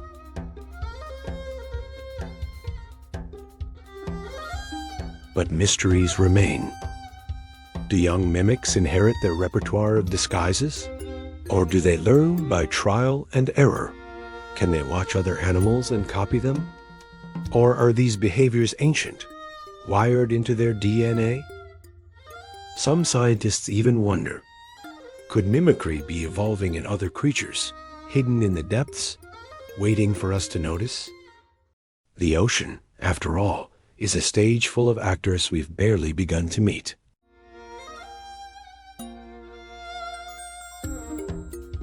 The mimic octopus is a marvel of survival, but it faces a fragile future. Coastal development and pollution threaten its estuary homes. Without conservation, these master illusionists could vanish before we fully understand them. And so, protecting the mimic octopus is more than saving a species. It's preserving one of nature's greatest Stories of creativity and adaptation. So I'll leave you with this. If you could disguise yourself as any ocean creature, which would you choose? Share your answer in the comments, and if you enjoyed this dive into the deep, subscribe for more journeys into the ocean's hidden wonders. Because out there, beneath the waves, nature's greatest performances are still unfolding.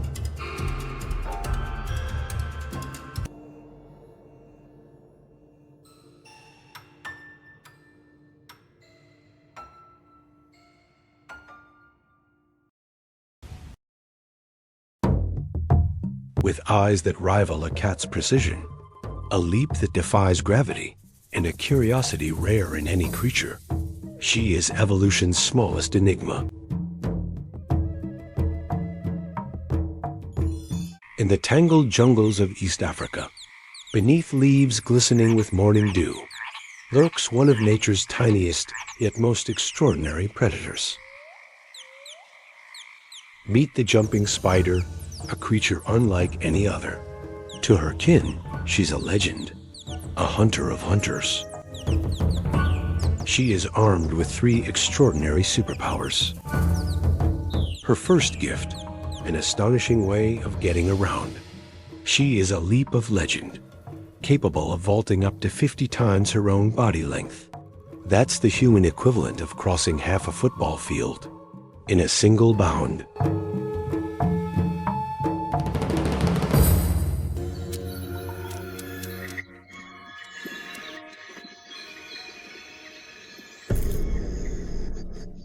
A female prowls the edge of a trembling leaf. She pauses, recalculating distance, direction, wind. Below, a fly lands on the body of a dead gecko. To most, it's chaos. To her, opportunity.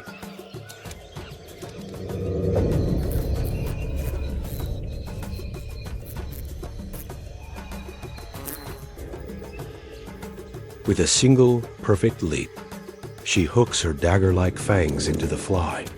A fast-acting venom finishes the job.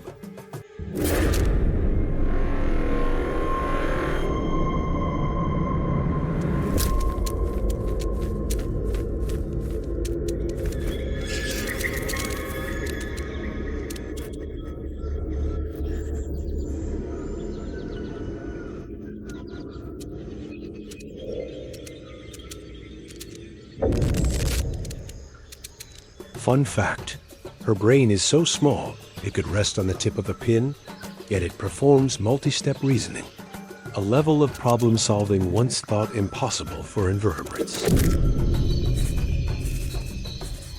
Every movement, every calculation, reveals the mind of a creature both ancient and ahead of its time. A spider that doesn't just survive, it thinks. In the silent world of predators, the jumping spider stands as proof that true power is not measured in size, but in mind. The jumping spider, a hunter, a thinker, and perhaps the first engineer of patience. Spiders are not just hunters. They are builders, engineers, architects of the unseen world. Across the planet, their silk creations shape ecosystems, from trapdoors beneath the earth to shimmering webs suspended between branches. Each one is a marvel of biology and precision. But among them all, one reigns supreme, the golden orb weaver. A common resident of tropical forests around the world. This spider has spent over 160 million years, perfecting the art of construction. With impossibly long legs and inward-pointing tips, she weaves gigantic silk structures, traps so strong that gram for gram, their silk surpasses steel in tensile strength. And that golden shimmer? It's no coincidence. The sunlight reflecting off her threads draws in flying insects, sometimes even small birds or bats. to their glittering demise.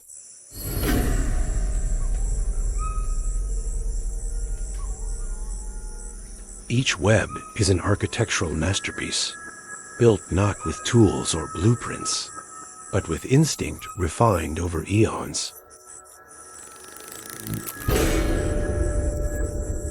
Inside her body, 7 distinct silk glands each serve a purpose, some for sticky spirals, others for the structural framework, and one purely for wrapping her prey alive.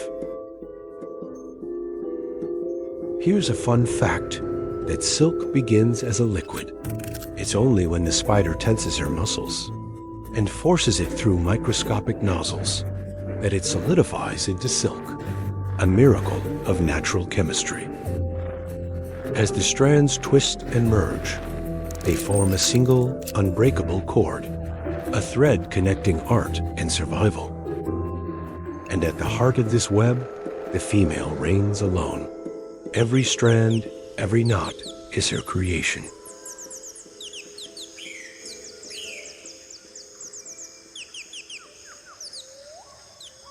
Nearby, a tiny male lurks, barely a tenth her size, risking his life just to share her meal.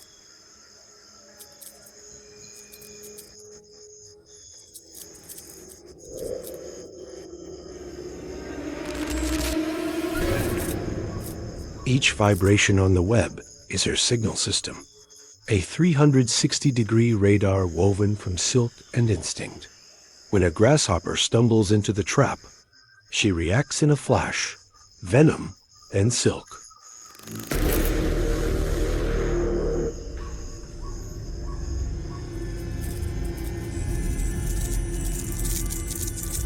The prey is paralyzed, wrapped alive in soft, preserving layers.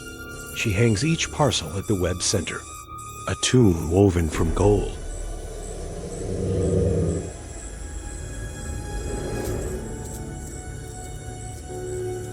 And one by one, the victims are sealed. Each movement of her legs adds another line to a structure that glows in the light, a fusion of beauty and death.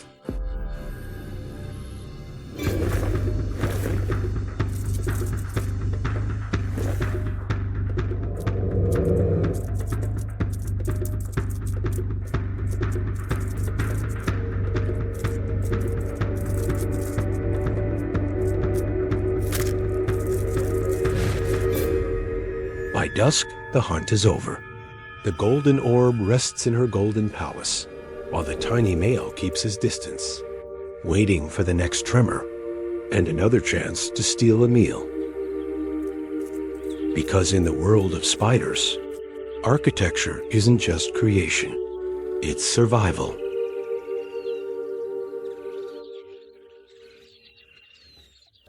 At night, another artist awakens. A predator with a net for a face and patience for a weapon. It builds its trap like a fisherman in the dark. And when the moment comes, strikes with the precision of a machine built for capture. This strange-looking spider is a sight to behold. Lanky, ghostly. Its long, spindly limbs and forward-facing eyes give it the look of a living, breathing skeleton. Those eyes, wide and reflective, are not for show. Like an owl, it hunts in absolute darkness. A nocturnal assassin, guided by light no human can see. A female descends onto a low-hanging twig, her chosen perch. She begins her ritual, spinning silk not to trap, but to ambush. Each thread teased into a woolly texture, woven into a net of pure elasticity, smooth, non-sticky, and deadly precise.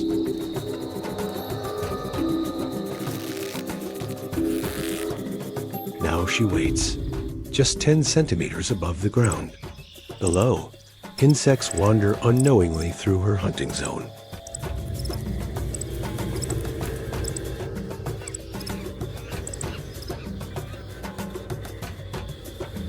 But sight is useless here, so she taps the forest floor with her legs, measuring distance, sensing vibration, calculating the moment.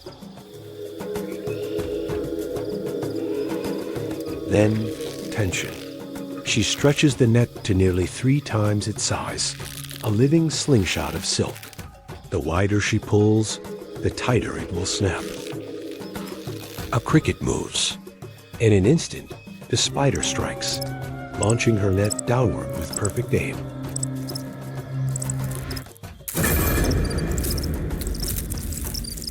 The silk wraps around the prey like a living web of tension. The more the cricket fights, the tighter the prison becomes. And then, a venomous bite ends the struggle. The spider's meal is secured. Her deadly net, now destroyed in the process, must be made anew. But for this night hunter, it's just the beginning of another silent hunt beneath the moon.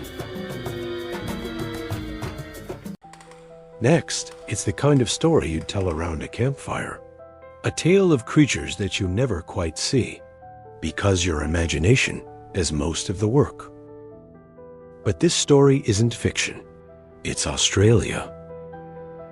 Here, lurking in the folds of bark, beneath the eaves of homes and branches of gum trees, lives a spider with legs longer than your hand and reflexes faster than your eyes can track. Meet the huntsman spider, a member of the Sparicidae family, and one of nature's most astonishing ambush predators. These giants thrive in the tropical and temperate woodlands, where camouflage is their first line of defense. Their mottled colors blend seamlessly with bark and shadow, and their flat, wide bodies allow them to vanish into the thinnest cracks of trees or walls. Fun fact: despite their size, huntsman spiders are remarkably light. Their feet are covered in microscopic gripping hairs that let them cling to glass, ceilings, and smooth bark without making a sound. When night comes, the bushlands become their hunting grounds. They spread out across tree trunks, motionless, waiting. Every leg hair becomes a sensor, a radar tuned to the smallest vibration. And when something brushes against those hairs, the reaction is instantaneous. They are among the fastest spiders on Earth, some capable of speeds rivaling any known arachnid. Their precision, power, and stealth make them the true phantoms of the Australian night.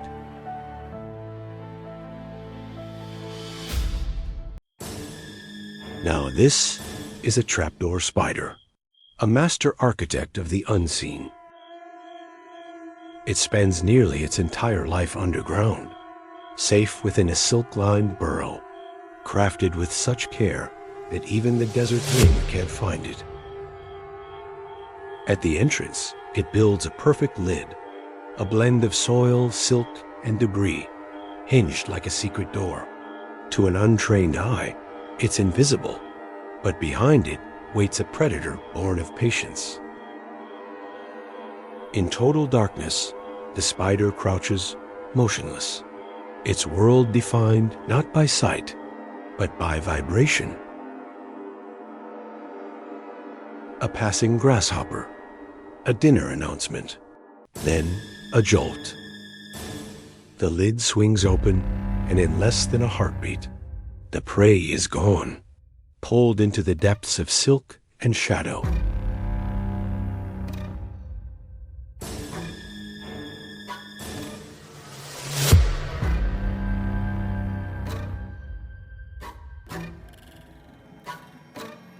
Fun fact: some trapdoor spiders can live for over 20 years, spending nearly all of it inside the same burrow.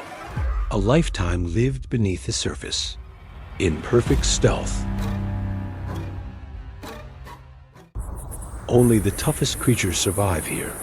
Among them, the solifuge or sun spider, a predator like no other, a hunter, a tracker, a silent assassin.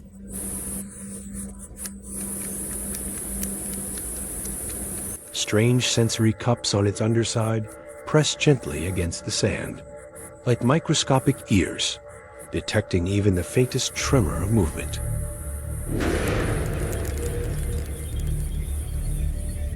Its enormous, chainsaw-like mandibles are built for destruction, strong enough to crush an armored scorpion. But its true genius lies in its grip. With sticky, clawed fingertips, it can sprint across dunes like liquid lightning, or stop in an instant to set the perfect ambush. In this moment, a grasshopper strays too close, and the desert explodes into motion. It's not elegant. It's raw, efficient brutality. The prey never stood a chance.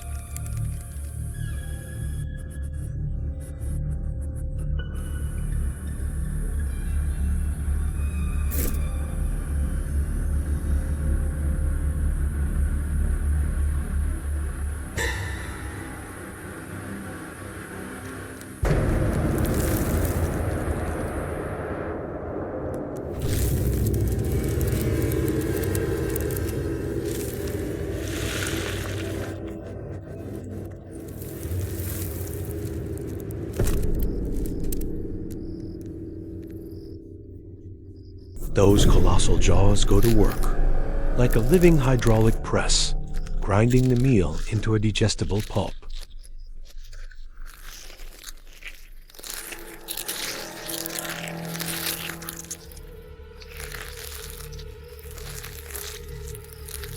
Satiated, the sun spider must now escape the scorching fury above. With astonishing strength, it uses those same monstrous jaws to shovel sand, lifting 50 times its own weight, excavating a cool underground refuge.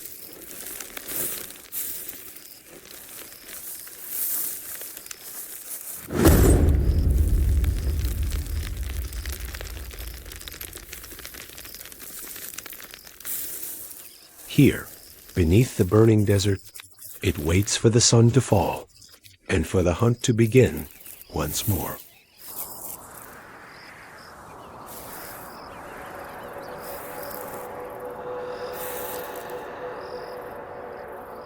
Spiders have conquered every continent, except one, Antarctica, but their dominion stretches far beyond deserts and forests.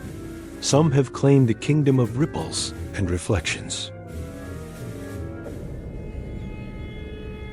Meet the fishing spider, nature's amphibious assassin, a creature so perfectly adapted it hunts not in trees, but on water.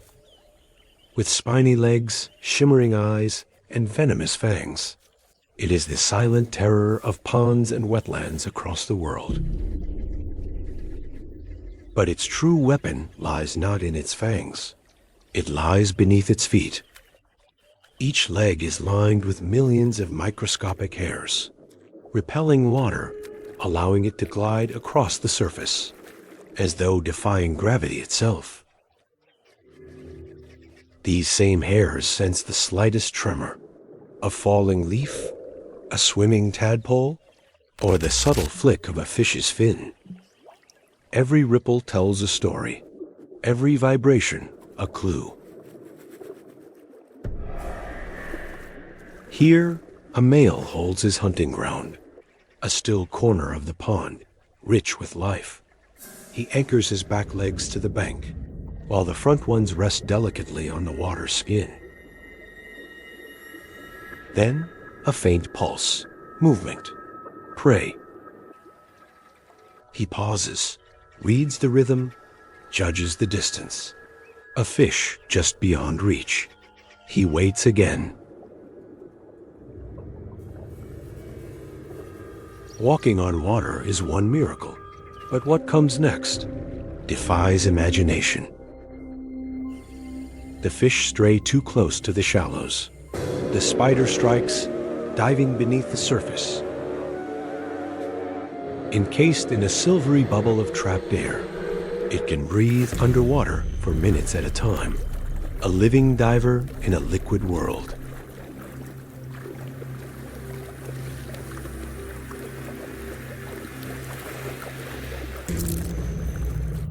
The ambush is over in seconds. Venom floods the prey, paralyzing it instantly. Inside, the fish's tissues dissolve into a rich protein soup. A perfect meal for a predator that bridges two worlds. Satisfied, the spider returns to the bank, his hunger silenced, at least for tonight. From the smallest leaf to the vastest city, we are all suspended in a web of cause and connection. Spiders are no longer our nightmares. They are nature's engineers, masters of silence, tension, and time. Return to the jumping spider, its jeweled eyes gazing back. Because perhaps, in its reflection, we glimpse the greatest truth. We are all weavers, bound by invisible threads.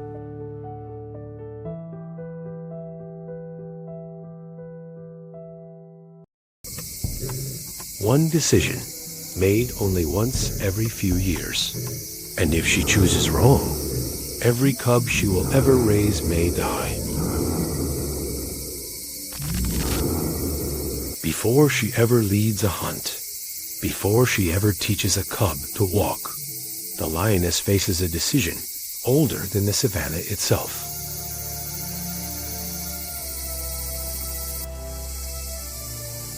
When a lioness reaches adulthood around 3 years of age, instinct demands the most important choice of her life, which males are worthy of standing beside her. She does not choose for herself alone. Around her are sisters, females bound by blood, by loyalty, and by a future they must defend together.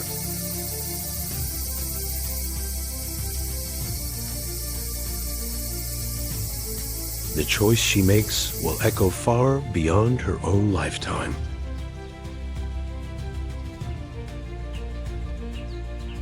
They must be strong enough to defend her future cubs, resilient enough to endure the constant pressure of rival coalitions, and disciplined enough to hold territory stretching over 250 square kilometers.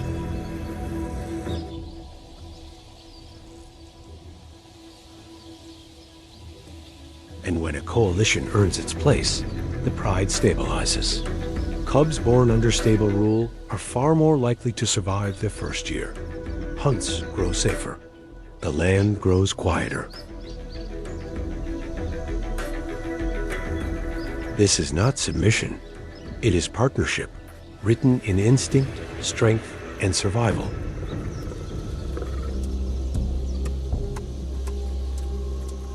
But for the lioness, choosing a guardian is only the beginning.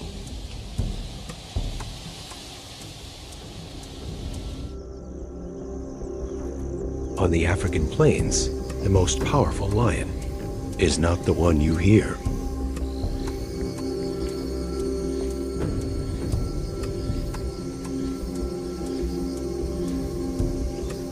For millions of years, lionesses have shaped the destiny of the savannah, not with thunder, but with discipline, not with glory, but with precision.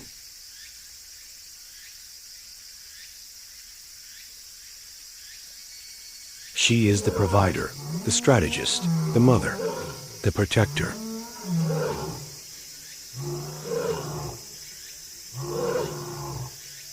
She feeds the pride through hunts that, when coordinated, are up to 3 times more successful than solo attempts, turning cooperation into survival.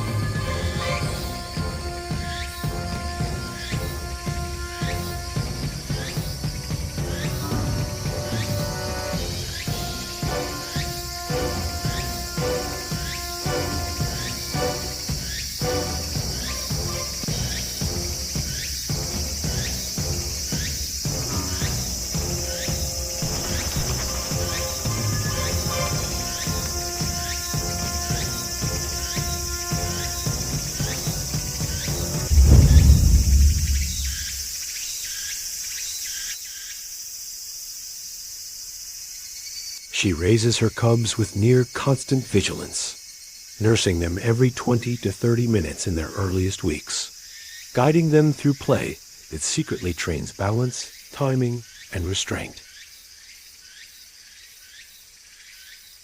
The king may guard the borders, but the queen keeps the kingdom alive.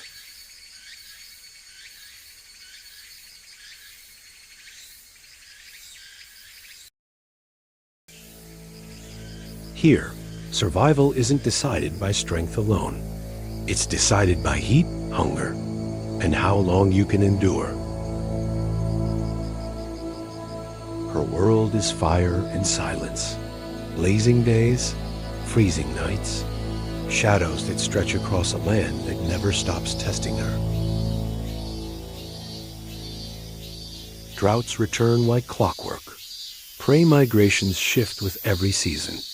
And hyena clans, sometimes more than 20 strong, wait patiently for any sign of weakness. To survive here is to understand contrast, heat against cold, light against shadow, movement against stillness. And in this endless struggle, the lioness thrives.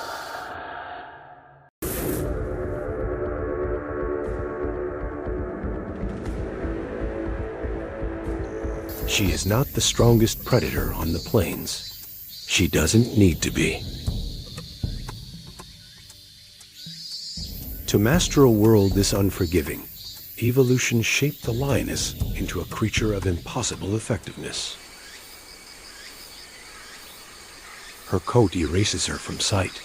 Perfect camouflage in a biome where visibility can stretch for kilometers. Her whiskers detect vibrations smaller than 1,000th of a millimeter, allowing her to sense the faint air shifts of fleeing prey. Her eyes contain a reflective layer, the tapetum lucidum, turning darkness into opportunity, giving her night vision up to 6 times stronger than ours. Her muscles explode into motion, driving her to 80 kilometers an hour, but only for seconds, because her body is engineered for ambush, not endurance.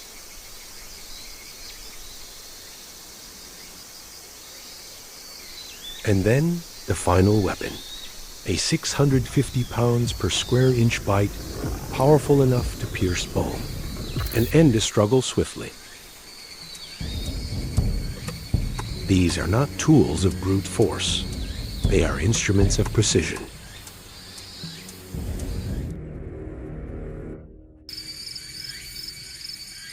To an untrained eye, a hunt looks like chaos.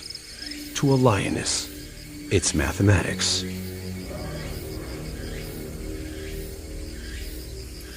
A lioness hunt is not an explosion of chaos.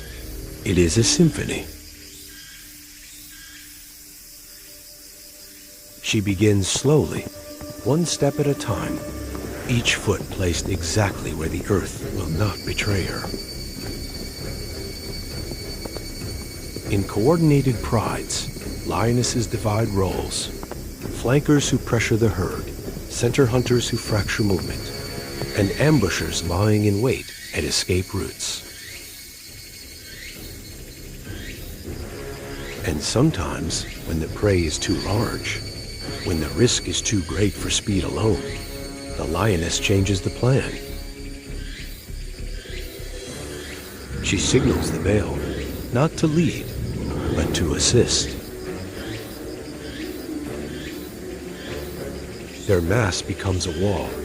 Their strength slows the prey, while the lioness is still in control, close in to finish what they began.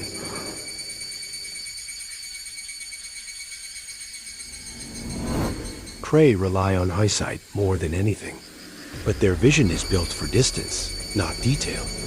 A motionless lioness can vanish, even in short grass.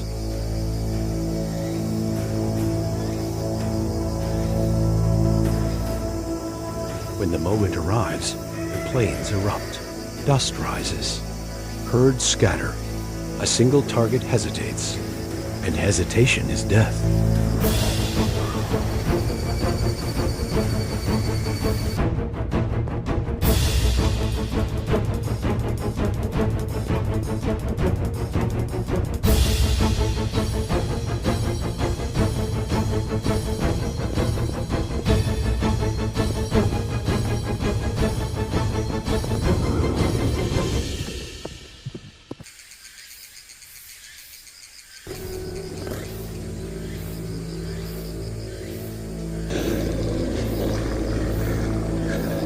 Studies show that ambush terrain like dried riverbeds can increase hunting success by up to 50%, allowing lionesses to use elevation and vegetation as living traps.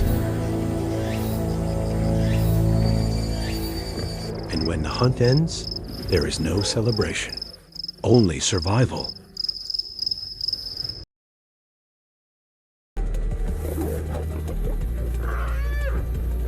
On the savannah, survival is never permanent. Every victory has an expiration date. But even queens bleed. Territory shrinks. Prey disappears as droughts intensify. Hyenas grow bolder, and rival males bring a threat greater than any prey animal. When new male seize control, the cost is devastating. Up to 80% of cubs can be lost, their lives erased by invading coalitions resetting the pride. One injury can end everything. One invasion can erase an entire generation. In her world, strength is never enough. She must be stronger than yesterday, or she will not see tomorrow.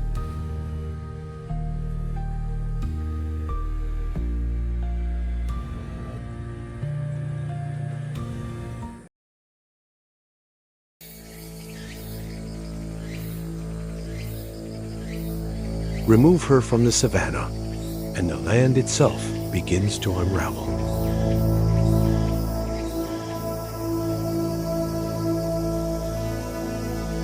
Researchers tracking her movements uncover a truth woven into the savannah's design.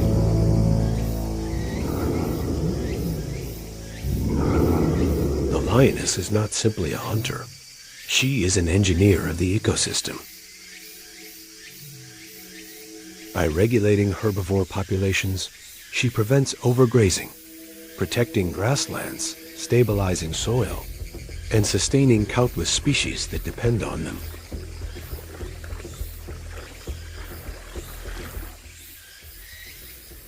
Her movement shapes migration routes. Her presence controls competition. Her absence triggers imbalance and chaos.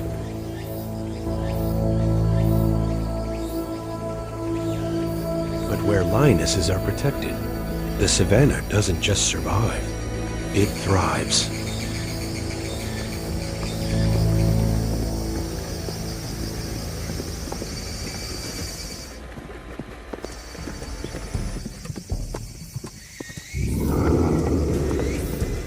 Every kingdom survives because someone holds the line, until the line finally breaks.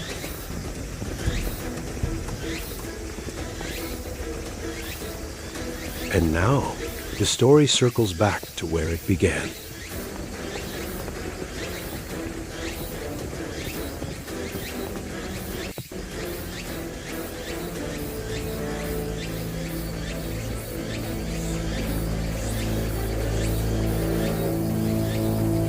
While the lioness hunts, raises cubs, and holds the pride together, the male faces a different battleground.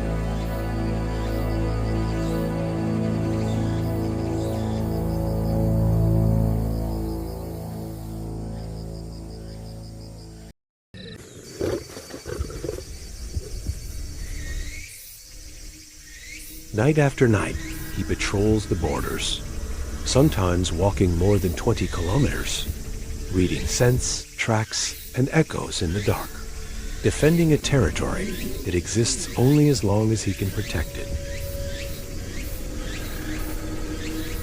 In the wild, The greatest threats do not come from prey, but from other males.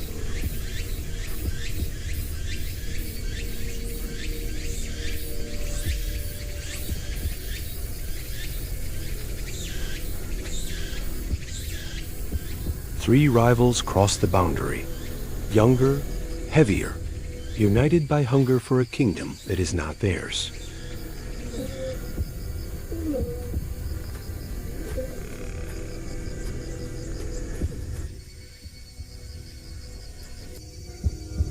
He does not retreat, he answers. He charges into the night, not for glory, not for dominance, but for survival.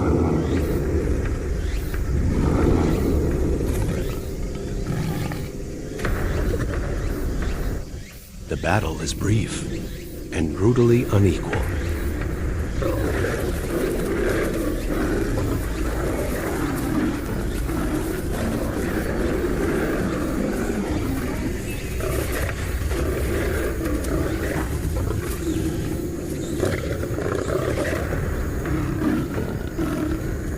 He fights until strength fails him, until numbers decide what courage cannot.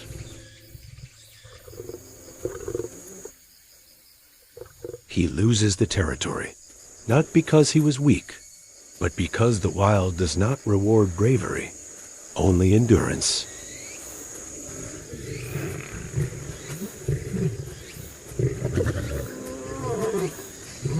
And with his fall, the balance shifts.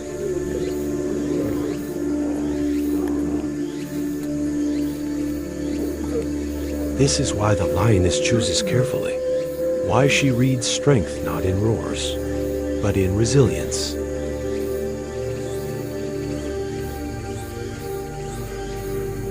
Because her future and the lives of her cubs are written in the outcome of battles she will never see.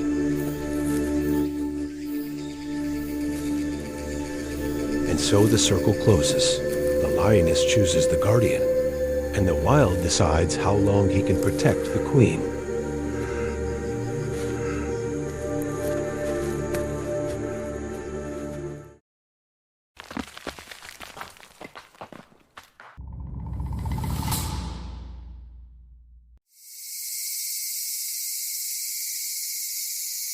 When the noise fades, when the dust settles, what remains is not victory, but continuity.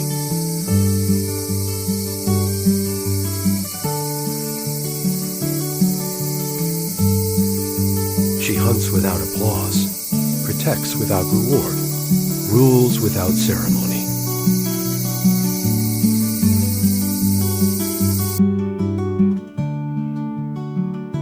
Strength is loud, power is quiet. Males rise, males fall, territories change hands, but the lioness remains.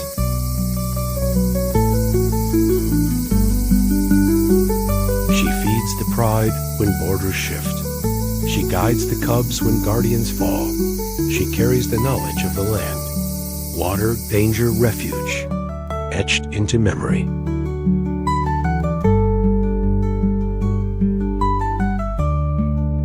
And when a roar fades into the night, remember who keeps the lineage alive. Remember who adapts. Remember who teaches the next generation to endure.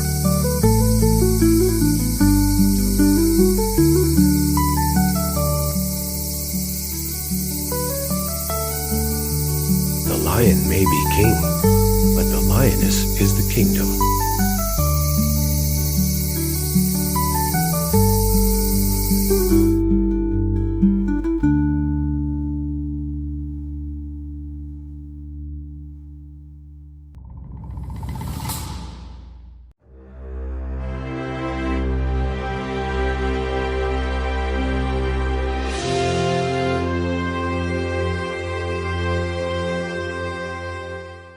If you enjoy calm, cinematic journeys through nature, science, and the unknown, stay with us. Explore the wonders of science on the Fun Facts channel. Choose a topic that sparks your curiosity and dive into discoveries that shape our world and beyond.